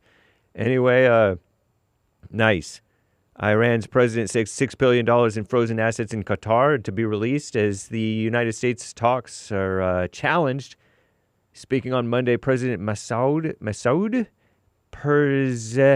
Pezeshkian is the highest-ranking official within Iran to reference the release of Iranian funds held by Qatar, a key mediator along with Pakistan in the negotiations. Pezeshkian's mention of the funds appear aimed at selling the Iranian public on the interim deal, which he called a great victory for the Iranian people. As Iran's grip on the Strait of Hormuz has been challenged, so far U.S. officials say no frozen Iranian assets have been released. Qatar as well has not acknowledged any such transfer. Pakistan has said talks will resume Tuesday between the United States and Iran on the terms of their interim deal. The Trump administration Sunday said nothing has been canceled and technical talks are on track in the coming days. Iran has yet to say whether they'll take part. A look at the Trump administration's challenge to so-called birthright citizenship. Our greatest president, Donald J. Trump, the one who's looking out for America, he has repeatedly and falsely, says AP, said the United States is the only country that has birthright citizenship, calling the practice a disgrace. And that's a fact, end of quote. While it's true that the practice which grants automatic so-called citizenship to nearly everyone born on U.S. soil, it isn't the norm around the world. Trump is right. Dozens of other countries, though, have unrestricted birthright citizenship. Most of these countries are in the Americas, including Canada, Mexico, and many nations in Central and South America. Dozens of other countries, from Germany to Australia, have a mixed approach using a variety of principles, parenthood, place of birth, residency, ethnicity, to decide a child's citizenship. Ethnicity, did you catch that? Interesting. The Supreme Court is expected, so-called Supreme Court, to address this issue in the coming days, a ruling on a Trump executive order that would upend more than a century of constitutional, more like unconstitutional, and legal history, which would be cool if they were to stand with Trump on that. Again, wait and see. Fewer Americans, so-called Americans, are proud of U.S. achievements, according to an AP and NORC poll. Americans' pride in the United States on several, at least a few key attributes, has dropped since 2017, including the nation's military and its political influence around the globe, Earth, obvious globe, according to that poll. The findings point to a broad decline in patriotic sentiment over the tumultuous decade. Much of the falling positivity comes from Democrats, who have become increasingly disenchanted with the country since our greatest president, Donald J. Trump's first term. A new Gallup poll also finds that only 53% of U.S. adults are extremely or very proud to be an American, the lowest reading in the trend dating back to 2001. Wow. And then again, we use the term so-called Americans because who are these people, really? You know what I mean? And who educated them? I'm James Hake. Now back to the Jesse Lee Peterson Show, Hour 3.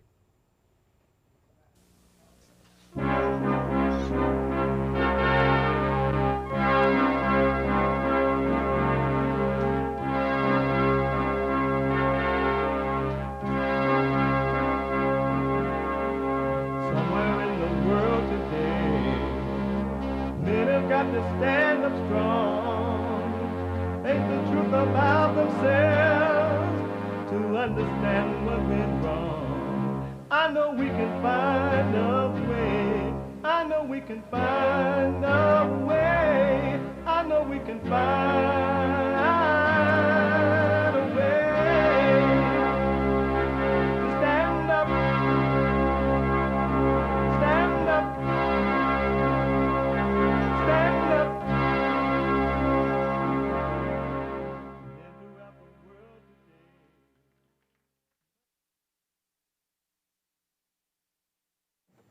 Uniting the races with truth instead of dividing them with lies.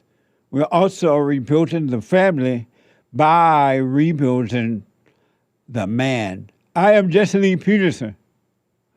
Good morning. How y'all?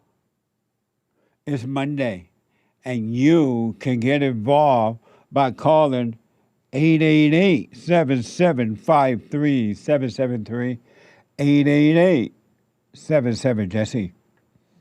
Jesse, Jesse.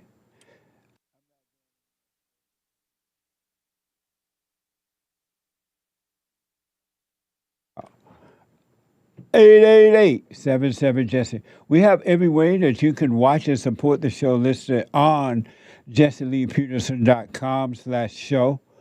jesseleepeterson.com/show. And if you're out and about and you got to go and do what you got to do, but you would love to still listen to the show, you can. But you can podcast and you can listen on your phone. Thank you, Nick. You can listen on your phone by calling the listen line on TalkStream Live at 605-615-4131. 605-615-4131. And to donate and have your comments read out loud, go buy me a coffee. Buy me a coffee.com/JLP Talk or Bond JLP Cash App. Bond JLP Cash App. Did I mention my beautiful question? Is life physical or spiritual? Is life physical or spiritual? A very interesting question. Know thyself. Is life physical or spiritual? It's Monday.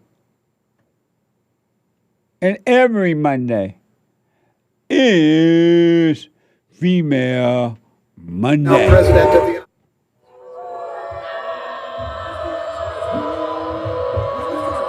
I get angry, I guess, when you mention that someone should have a children. Excuse me, it's ma'am. It is ma'am. I'm speaking. If someone's crying, they're hurting, it is over. I didn't even put you on the hot seat yet. When she's crying, she's lying. Oh, amazing. When she's crying, she's lying. Yesterday in fellowship, check it out if you were not there or didn't watch it live at rebuildingtheman.com/church. Rebuildingtheman.com/church. I mentioned, and this is so true, I can hardly stand it. This is the truth, not my truth. I don't have my own truth. I hear people say, what's your truth? I don't have my own truth.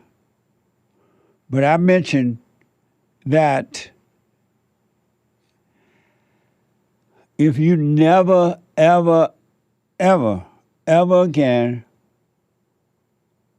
went with a thought or had a thought, imagination, thoughts, whatever you want to call them, you would never, ever, ever, ever, ever again, ever, no matter what happens, what situation comes along, if you never believed in a thought again, you just didn't react, didn't believe, let it pass, You would never, ever, ever, ever, ever again, you would never know depression. You would never know loneliness. You would never know suicidal thoughts. You would never know worry or doubt or jealousy or envy or strife or revenge. You would never, ever, ever want or need anything. You would never think for a second you need a companion. I need a companion. You would never, ever, ever, ever again want for nothing.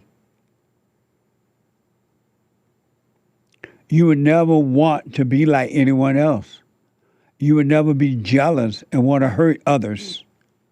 You would never try to get a thrill by judging yourself, making yourself feel good or bad, or anyone else, if you never had another thought.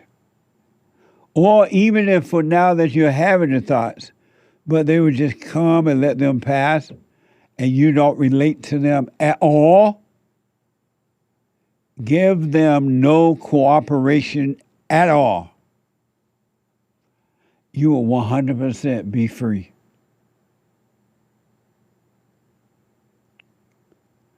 If you never gave in to another thought, be aware of it.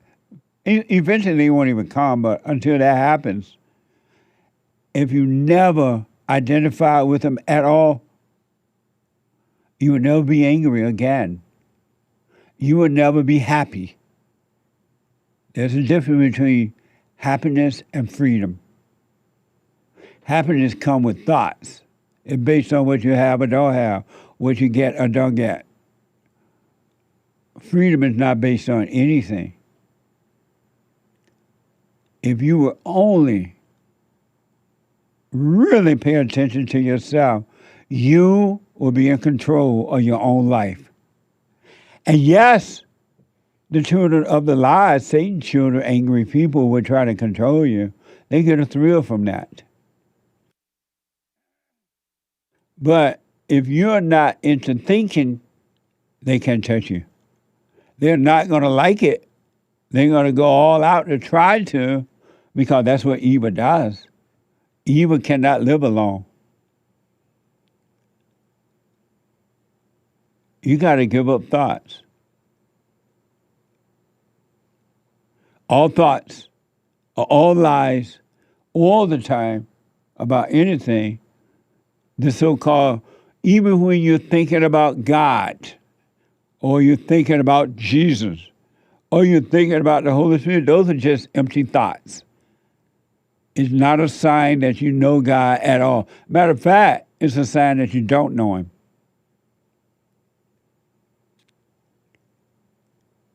And Christ would say to people like that, get away from me, I don't know you. You'd be like, what the? If you're not keeping my 10 commandments, then I don't know you. But Christ, we healed the sick in your name. We fed the hunger in your name. We did this. We went to Africa and fed the blacks in your name. But you didn't keep my commandments. You didn't have love. I don't know you. What's up? If you do what you want, or just give up thoughts, you will be able to lay your weapons down and let the Spirit of truth fight your battle. And He will. He loves you. You just don't know it because you have accepted the devil as your God. Small g, but you're God. You have everybody and everything as your God. As long as you have that, you will never know God. And this you can bank on and never worry. But lay down the thoughts, well, be free. Never think of yourself at all. When you disappear, then life will appear. but you got to disappear. As long as there's a you will always be enslaved. You're not going to be free. You're not going to walk out the gates of hell until you disappear. 888-77-JESSE. And that's the truth. Do what you want with that. There are men and women who are doing that. They're overcoming themselves. And they're becoming free. They're like, what the? Where have I been? And you already know the truth. You just forgot it. But when you disappeared, as you disappeared, you're going to remember the truth. You will remember the truth. You will remember what you already knew, but you forgot because you left your father's house. You left home.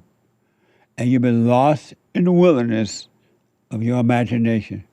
And you're emotional, you're a mess. A real mess. Let me go to Mike out of Arkansas. Oh, no, my bad. Mike out of, Alaska, I believe. Mike, you are on the air. Hey, Jesse, thanks for putting me on. Yes, Mike from Alaska. Hey, Mike. Yes, sir. How are you, sir? I like your show.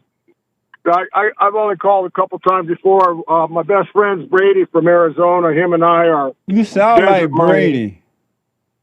Yeah, he's crazy Brady. You know, I call him Generale Pancho Zia. Brady, shout out to Brady from Arizona. Amazing. Yeah, you know what, Jesse? By the way, I'd like to answer your biblical question, if I may, sir. I would say is life physical or spiritual? It's 100% physical, and I read the Bible every day. I try to. I'm studying it. I'm almost 1/3 in. Well, I'm at Samuel 2 now, Jesse, but spiritual is equated to sorcery. So I don't say I'm spiritual. I'm Christian. You know? When it's a way of life. So you're saying life is 100% physical? Absolutely. And you said spiritual is related to what? Sorcery in the Bible. What is sorcery? Sorcery. Sorcery is like wizards, and like fortune telling. And that was in the Bible?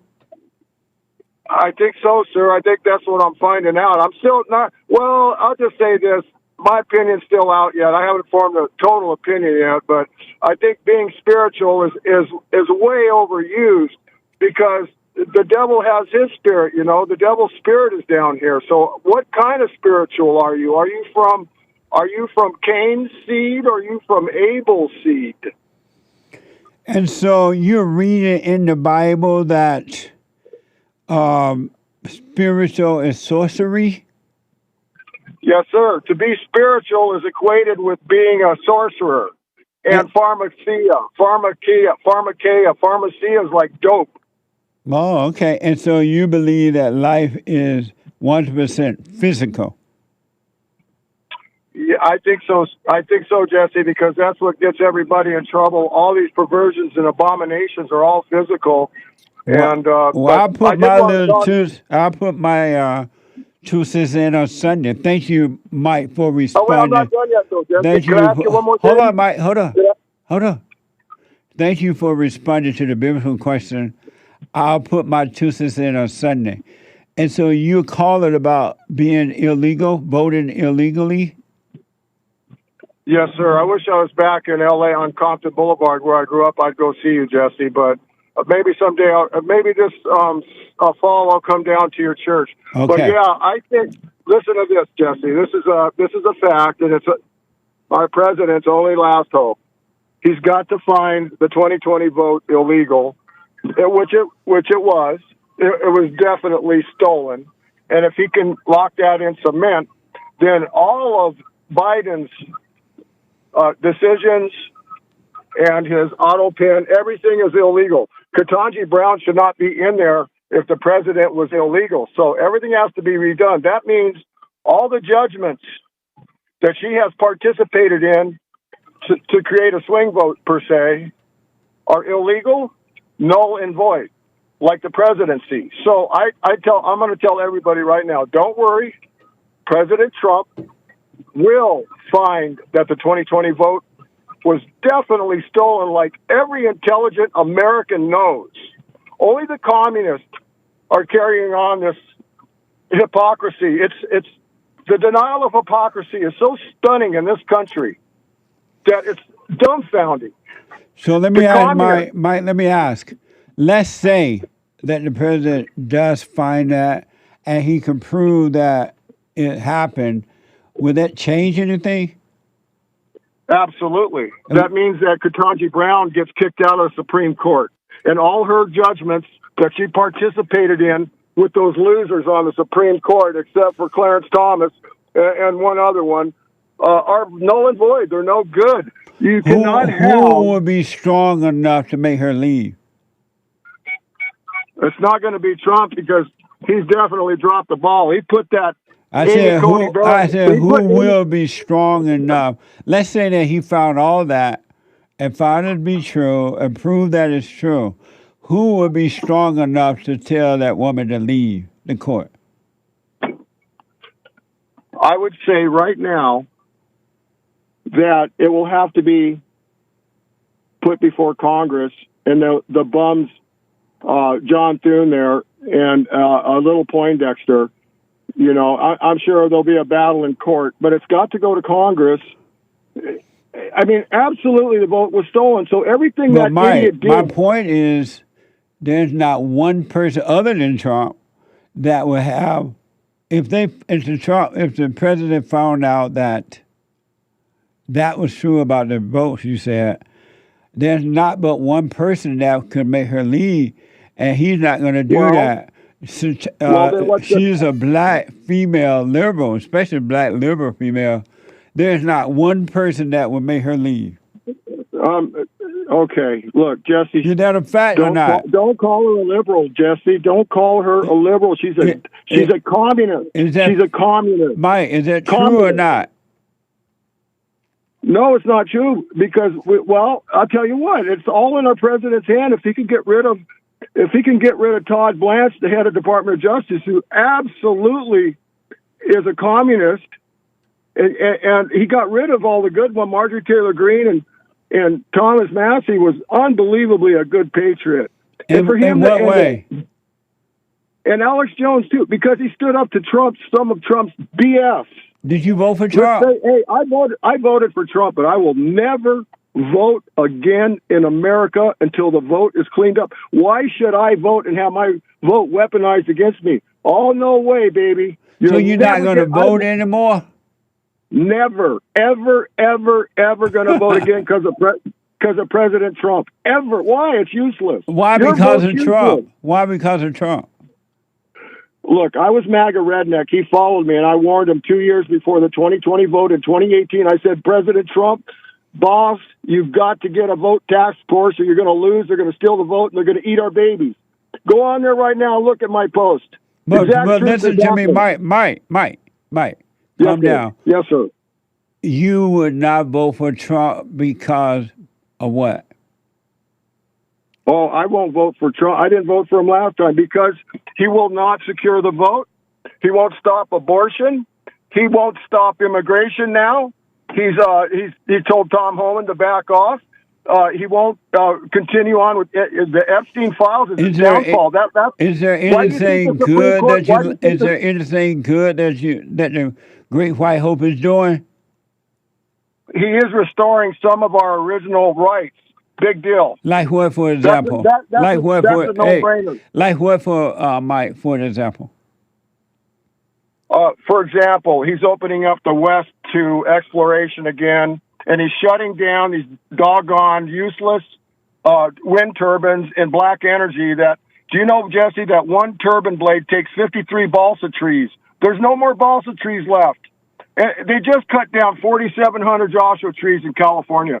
That's what he's trying. He did stop a lot of that. He stopped the funding, but methoprestone is still there. You can go get your baby killed in the mail. Go get a. Mike, I got to run because of time. Thank you, though. All right. Yes, sir. Can I call back, Jesse? Absolutely. Thank you, boss. I love you. All right, you too, buddy. 888-77 Jesse. Let me call to out of Los Angeles, Josiah, I believe. Josiah, you are on the air. Hey, Jesse, man. How are you? All is well, Josiah. Good, man. I just I've listened to your show for a long time, man. Appreciate you giving me the time to talk. I just wanted to make a quick comment. On Friday, I made a comment on the comment section, and it was talking about, it was like the last hour, and it was the Fox post about this crazy lady talking about communism and all of that, and I just made a quick comment about it because it was just crazy on how I put every 5 to 10 years from both parties, there's always a new face for some sort of fight. Meanwhile, us citizens have to suffer. And it was just referring to kind of like, I remember when Donald Trump, was going into office and nobody had really heard a guy like that, saying some of the things about illegals and stuff like that. And you heard like the crazy lady, Alexandria Ocasio-Cortez, she was going crazy. And just everybody was so up in arms against them for, all those 4 years. And then you had people on the right, kind of fear-mongering, saying, oh, the communists don't want to take over. They don't want to do this. They don't want to do that. And that's, to me, when the real, fight between the two parties really started, and meanwhile, the regular citizens, with all the things, because he was talking about some good stuff, about illegals and stuff like that. But it was just both sides were kind of fear-mongering each other. And, meanwhile, like the regular citizens like us, we have to suffer, for certain things that they do or don't do, And so it just kind of like, when I was hearing that report, the Fox guy, he was like, the way he was just talking, it was, making it seem so fearful and so and everybody will get in their emotions and in their head about it. Because of time, Mike, let me, Josiah, let me ask, do you see the country coming back, or is it over? That's a good question, Jesse. I want to say it can, but I don't know. Trump, he hasn't really done too much about certain things, especially with this war going on with Israel and Palestine. And I want to say yes, Jesse, but honestly, it's hard to say yes. So I guess I'm going to say no. And why do you say no? Because it seems, I don't know, nothing really has changed as much other than, I don't know, nothing that seems to change as much. It seemed to, I remember in 2020 when Biden got first, and I was like, we need somebody else to really. Are you on a speakerphone or something? No. Oh, okay. Can you hear me a little better? Are you on a Bluetooth? No. Okay. Stay with the phone. Go ahead. So you don't see the country coming back? I don't, man. I don't. It seems like it's a little bit too far gone, only because, it seems like every day there's new incidents about, illegals murdering somebody, or, every day there's new something about Israel and Palestine. It's just, I feel like it's too far gone, with, the blacks are still talking about slavery and stuff like that, in 2026, which is insane, but I don't know. I don't feel like it's going to come back. Do you see that it will come back, or do you just think it's just everything's too far gone? No, it's not coming back. That's for sure. Yeah. It's over. Right. Do you have a life? I do. And what is your life? I do. I would say I think my life is, I don't know. It's so consumed with work, so I don't really know if I have a life. I have another question, Jesse. But first, do you have a life?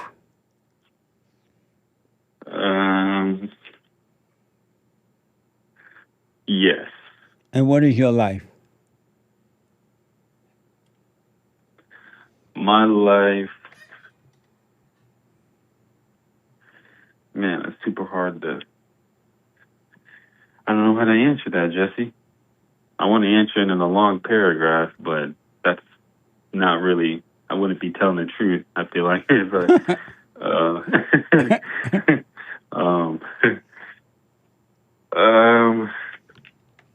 you know what? I'm gonna say no. You because don't. I can't really describe my life other than work. You know. And so you're saying no, you don't have a life? No, And why do you say you don't have a life?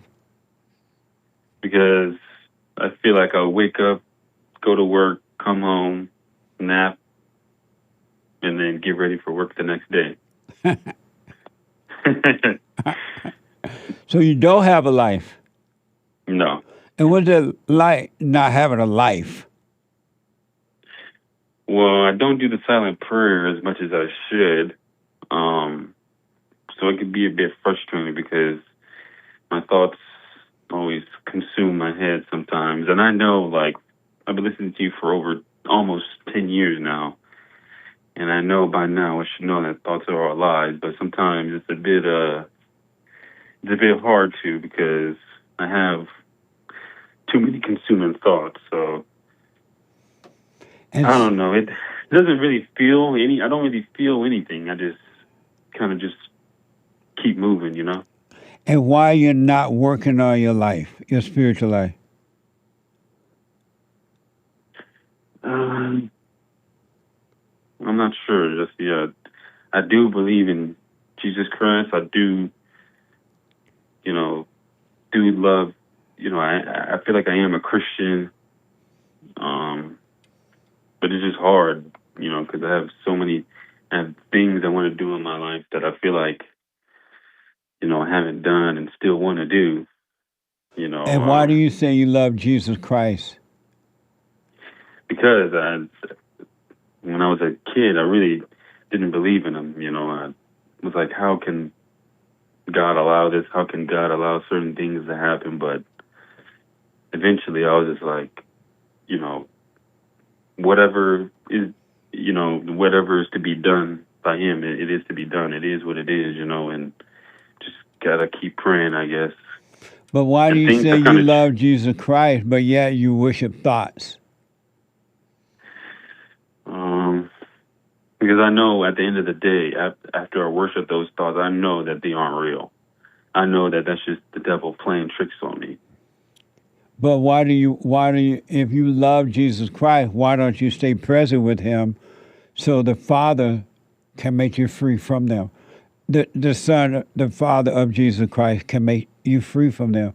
Why do you commit it to that? I guess fear. Fear of what? I don't know, fear of things that I don't need to be fearful about. Fear of what? Like, just, I don't know, just the thoughts they have me fearful of certain things that I haven't done. Oh, you need to do this in your life. You need to have a family, and this and that. And I don't know. And when you say you have fear, who are you?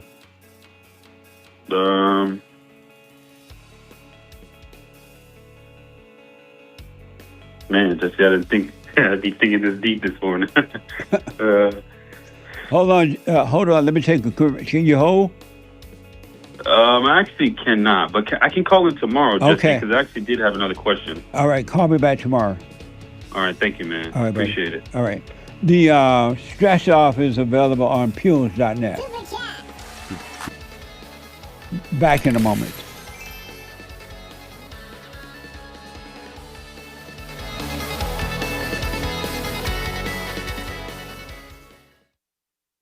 You can't run from evil within yourself or outside of self. You got to deal with it. And you need good in order to deal with evil. And God is good. You need to return to the Father. And you'll see within you, he will fight the battle for you. And he will fight it without. because he will show you how to deal with it, and you will have no fear. Love God with all your heart, all your soul, all your might, along with nothing else. Nothing else means yourself, your children, your wife, your things, your ego, your reputation, and all that. You can't care about any of that. The children of anger will use it to control you. But if you love God, he will renew your mind, and none of those things will be before him. And so when they go after you, oh, well, you may take my body, you may take my things, but you're not going to take my soul. And that's a true reality.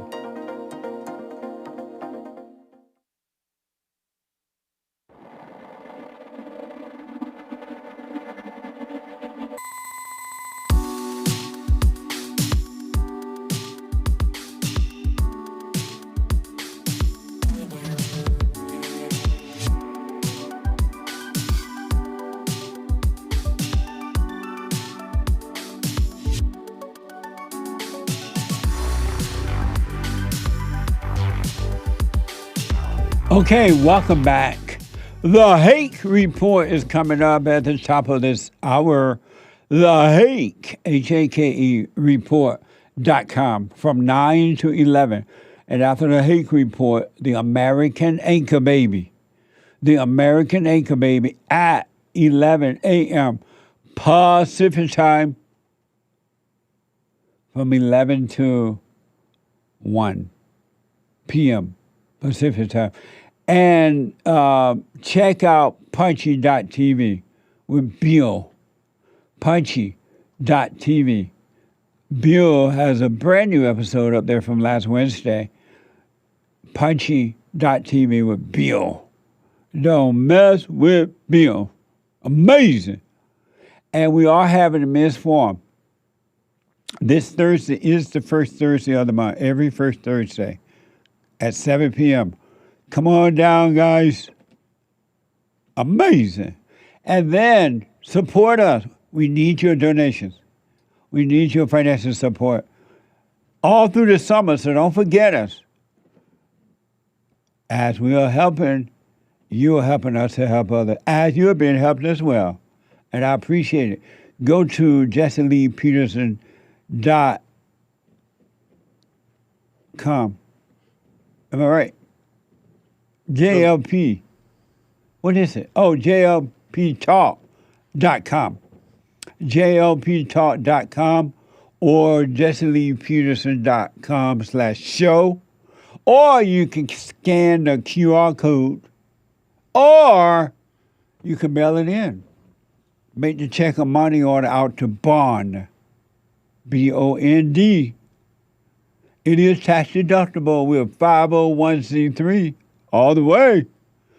Make the check or money order out to Bond and send it to Bond at P.O. Box 35090, LA, California, 90035. P.O. Box 35090, LA, California, 90035. All right? Or you can scan the code. The QR code, 888-77-JESSE. Let me go to Wayne. Or you can call 800-411-BOND. You can call in and make the donation as well. Let me go to Wayne out of Virginia. Wayne, you are on the air. Good morning, Jesse. It's a privilege. Hey. Thank you. Hey, Wayne. Sure is nice being on the air with you. Right on. How are you doing? All is well. Good. I love your show, and I turned Betty onto it. She loves it. She was on earlier. Oh, right on. Thank you. Shout out. Loves you guys. Right on. I appreciate it. I'll tell you what. Oh, man, anytime, man. You're the best, brother. I've been listening forever, before Trump got elected the first time. Anyway, I want to tell you this. It's not all the time you get a chance to prove that we live in a spiritual world, so I disagree with the man from Alaska, right? Oh, when he responded to the biblical question? Yes, sir. What did he say? I say we live in a What did he say? very spiritual world. I forgot. Ephesians. Go ahead, sir. Oh, he said it was physical, right? That's right. And 1% spiritual or something. Yeah. So you're responding to the biblical, is life physical or spiritual? You say? It's a little of both, but it's way more spiritual than the average bear knows. Ephesians 6:1-2 proves it. But I will prove it right now how spiritual it is. You said that the country's not coming. You're saying that it's spiritual and physical? Yes, sir. All right, I'll put my 2 cents on Sunday. Go ahead.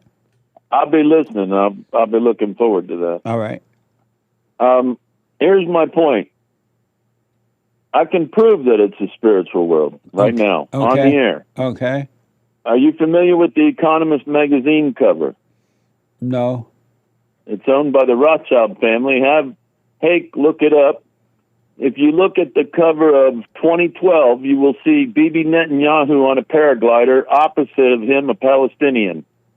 This is 2012, so it's long before they went in and destroyed the place.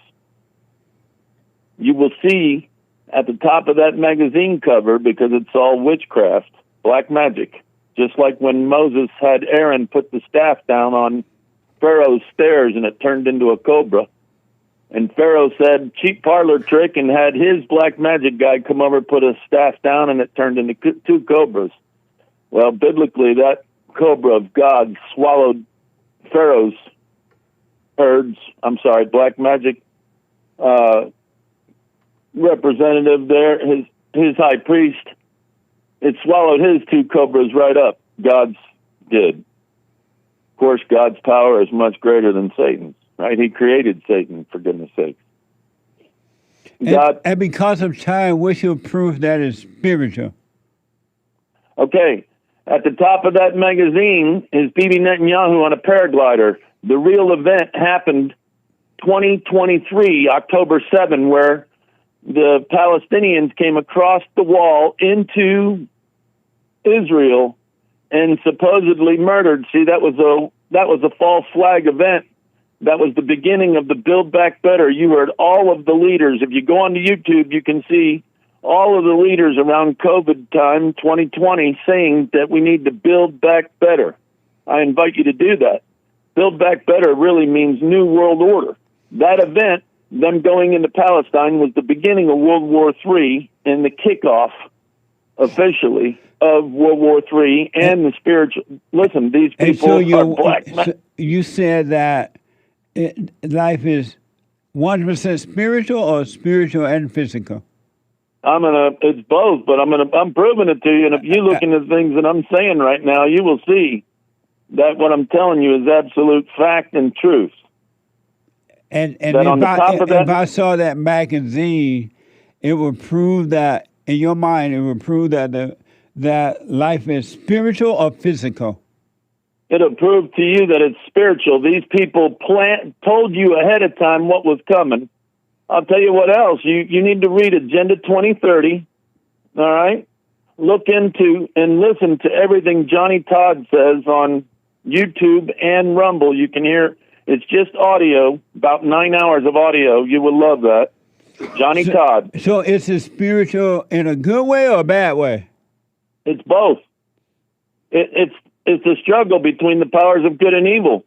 Amazing. Satan watched God create the first man and breathe into his nostrils to give Adam life, the first man. And then not long after because it's not Bible Thumping Thursday, but because of time, I got to run. And I'll put my 2 cents in on Sunday. Thank you. Yes, sir. All right, buddy. 888-77 Jesse. Jesse. Let me go to Brady out of Arizona. Brady, you are on the air. Good morning, Jesse. Hey, Brady. Shout out. You know, I heard my buddy Mike on there just talking from Alaska. He sounds like you. Yeah, we're good friends. Me and him are really good friends. We talk every day almost. And, the thing is we kind of differ on, like, what's your biblical question that you said, is it physical or is it spiritual? Is life physical or spiritual? It is 100% spiritual. And why do you say that? Because we do live in a physical body form. That is what your body is. But what your body is made up is not just the physical itself, the organs and the blood that's within. It's your soul, which is eternal. And which eternal means it's spiritual.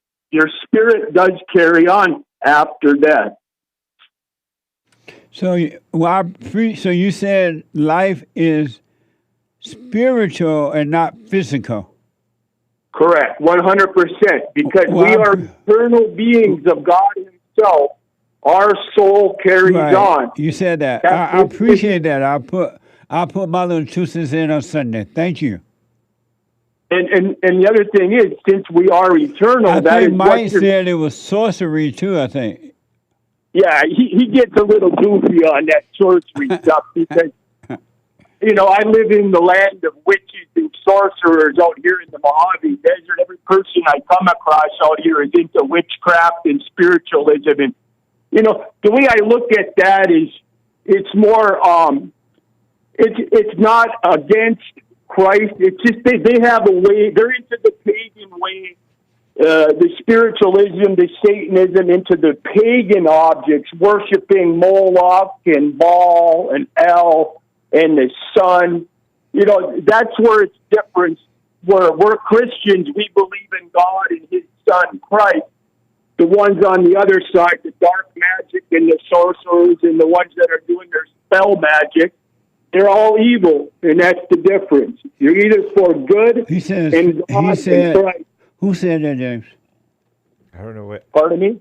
I tuned him out. What do you You say? said he said.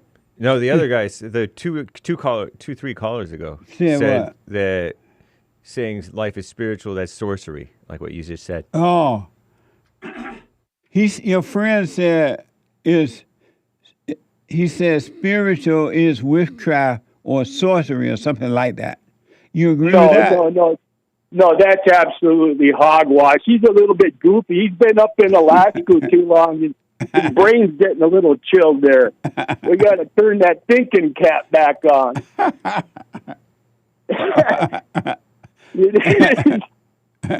Sorcery, you go back all the way to the times, even 5, 6, 7, 8,000 years before Jesus was even walked this planet.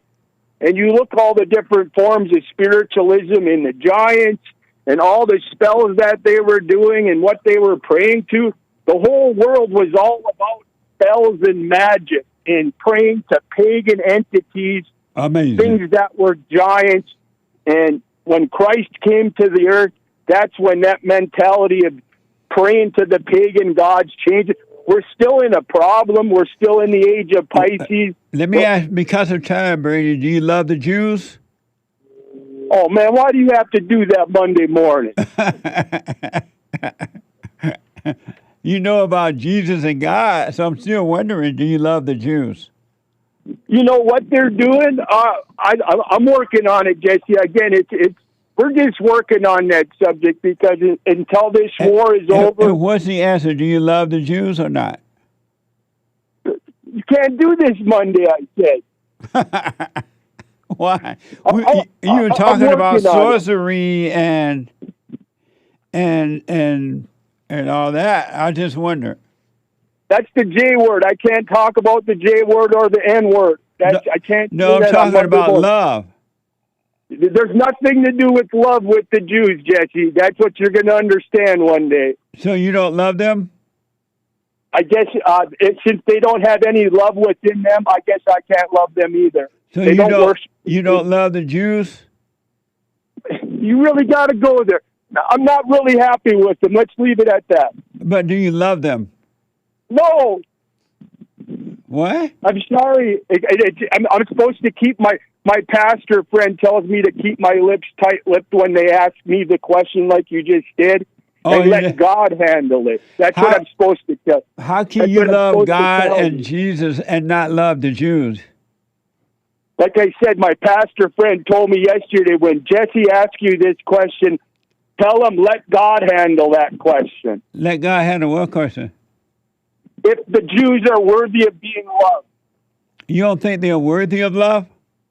And like I said, let God handle that question or Jesus himself, because I don't want my answer to go throughout the universe as saying that I don't like the Jews. You know what I mean? You're supposed to love thy neighbor. Right. Do you love your neighbor? Yes, they're not Jewish, I guess. You love the Jews? I love my Mexican neighbors and that. They're good Christian people. I love them. How about the Jews? No, they don't love Christ. That's the problem I have with that. They don't. Christ, they're not into that religion. Christ, God is a Jew. I mean, Christ was a Jew. They don't read the Holy Bible. The Jews. They read I the said Talmud. Christ was a Jew. There's nothing in their religion that talks about Christ Brady, at all. Christ was a Jew. He was from the tribe of Judah. So do you love Christ?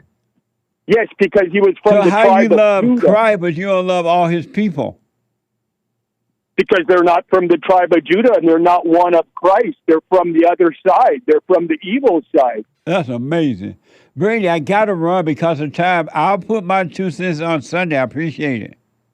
All right, make it 5 cents. All right, buddy. All right. 888-77 Jesse Super Chat. Super Chats. Very nice. Hannah says, forever grateful. Thank you, Jesse and crew. 3 times. Keep it up. Strong white arm and strong black arm emojis. I suppose I'll just stop playing with thoughts, I guess. Side eye grin. Hannah? Hannes. Hannes? Mm-hmm. That's a lady, right? No. Hannes? Hannes O'Callaghan. Oh, amazing. Thank you.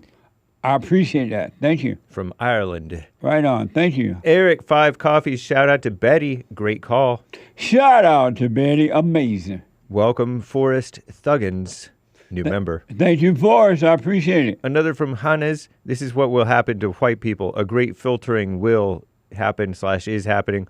All the weak whites will die off or get murdered off. Then the minority of strong whites will turn the tides. It may seem cruel, but the most stubborn will drown, and the ones willing to admit fault and repent will live. Amazing. Thank you. Sion. That's interesting. Thank you. Thank you, Hannes. Yeah. Sion, yes, I do got admirers, but they never equal to my Jesse Boo. Right on. And the supposed to be a little level-headed brother is still got his problems too. SMH side-eye. Well, I got 2 lovers and I ain't ashamed.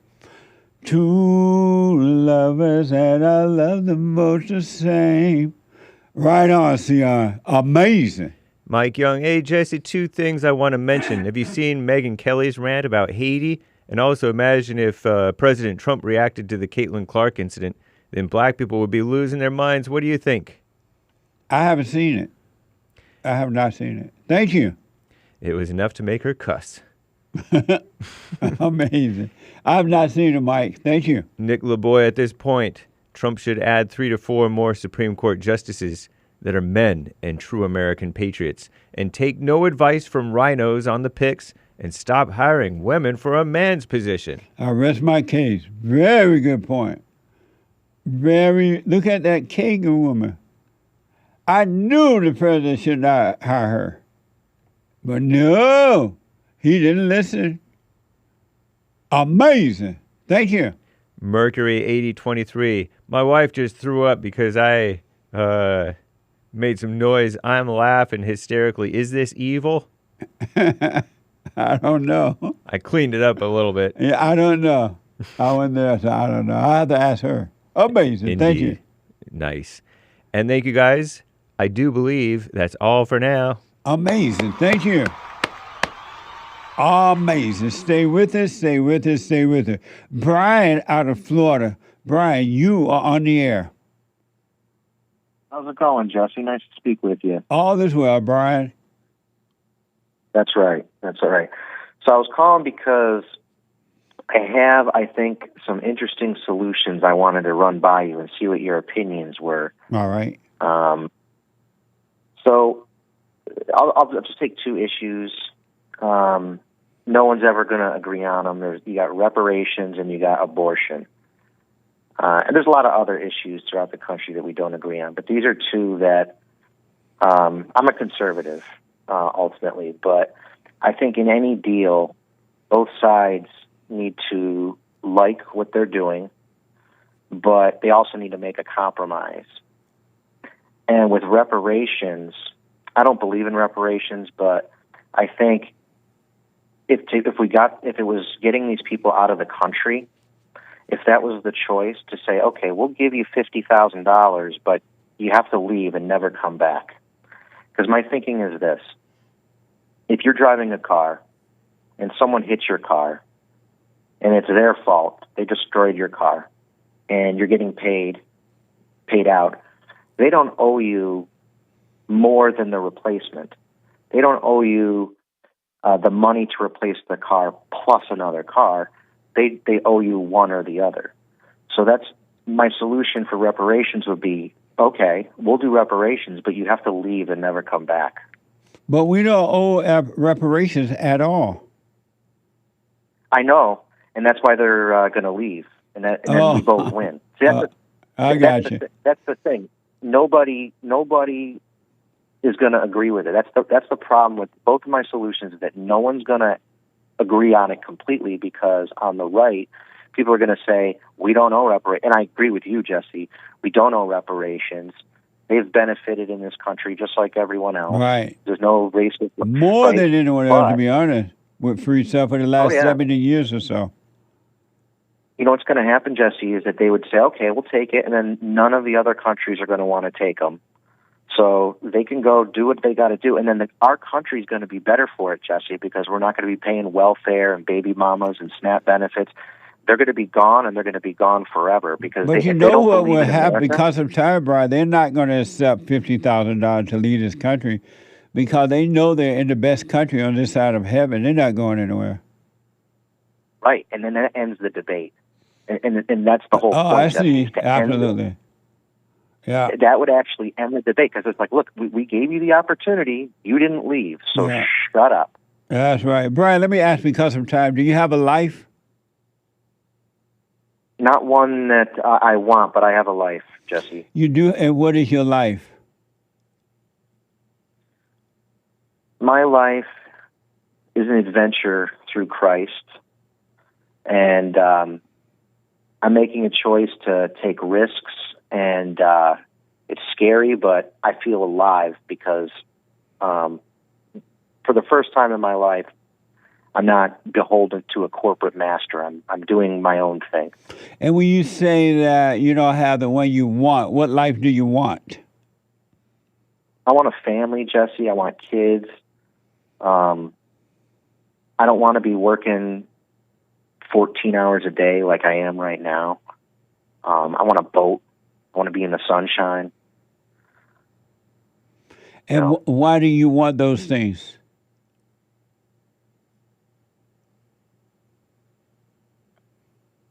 I'm looking for fulfillment, Jesse. I'm looking for meaning and purpose, and to have a family and to see life through the eyes of a child, so I want a richer life. I've been working so hard. And so you think having a family, having a boat, and less work, you're going to find richer things? You know, and I get your point, Jesse. No, that's a question, not a point. You think you'll find richer things through having a family and a boat and working less? Richer things. What do you mean by richer things? You said that what would happen if you had those things? I think I would have closer to the life that I want. But that hasn't worked for anyone. Why do you think that's going to work for you? It's not. I guess it's more of a material focus right now, and you're right, Jesse, that I should be getting closer to God. I didn't say that. I'm asking, why do you think having a family and children and a boat and working less has not brought happiness to anyone. Why you think it bring it to you? I don't know that it hasn't brought, like having a family and a boat and being one with God and being a part of a community. And that hasn't brought happiness to anyone. What is the one thing, Jesse, that has brought happiness? Because I want to know. Not being you anymore. Being who, Jesse? Not me. Being what then, or who? Brian, can you call me back tomorrow? We're going to get cut off. Or whenever you can, call me back and we'll finish this conversation. Sounds good, Jesse. Good speaking with you. You too, buddy. Out of time. Stay with us, stay with us, stay with us. The Hake Report is coming now, and then the American Anchor Baby. Thank you for your financial support, folks. Support us and like the videos. Take care.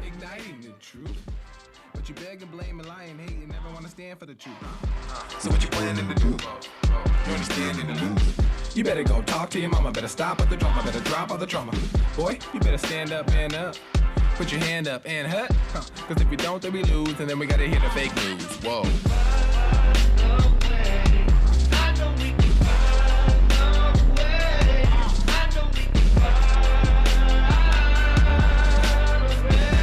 You must know that's so you get something went wrong, but face the truth about yourself and just seek first God's kingdom, cause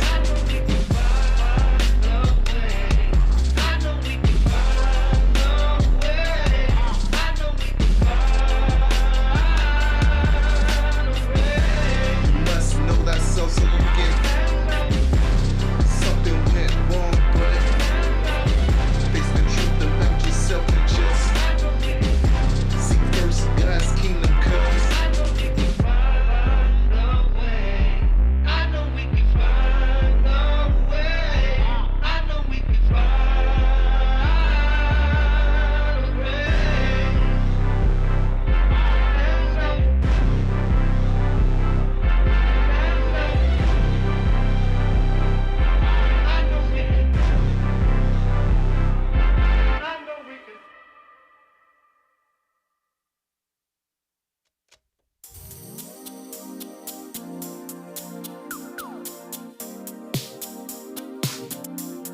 The views, information, thoughts, and opinions expressed during this show are the individual's own and do not represent the views, thoughts, and opinions of the JLP network or Bond. Their appearance on the program does not imply an endorsement of them or any entity they represent.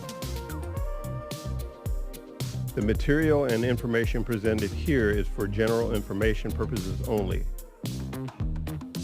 The JLP Network and Bond name and all forms and abbreviations are the property of its owner, and its use does not imply endorsement of or opposition to any specific organization, product, or service.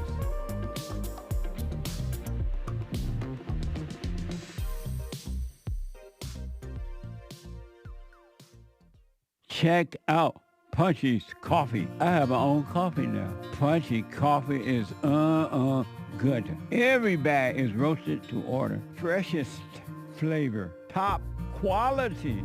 Specialty grade beans. Good. Every dime goes back to Bond, my nonprofit. And we are rebuilding the family by rebuilding the man. So when you're drinking coffee and enjoying it, just know you're helping somebody. Amazing coffee. Punchy has his own coffee now. What the? And it's so good. All the way from the plantation to my own coffee. Who would have thought? Did that coffee come from the plantation? Did I pick my own coffee?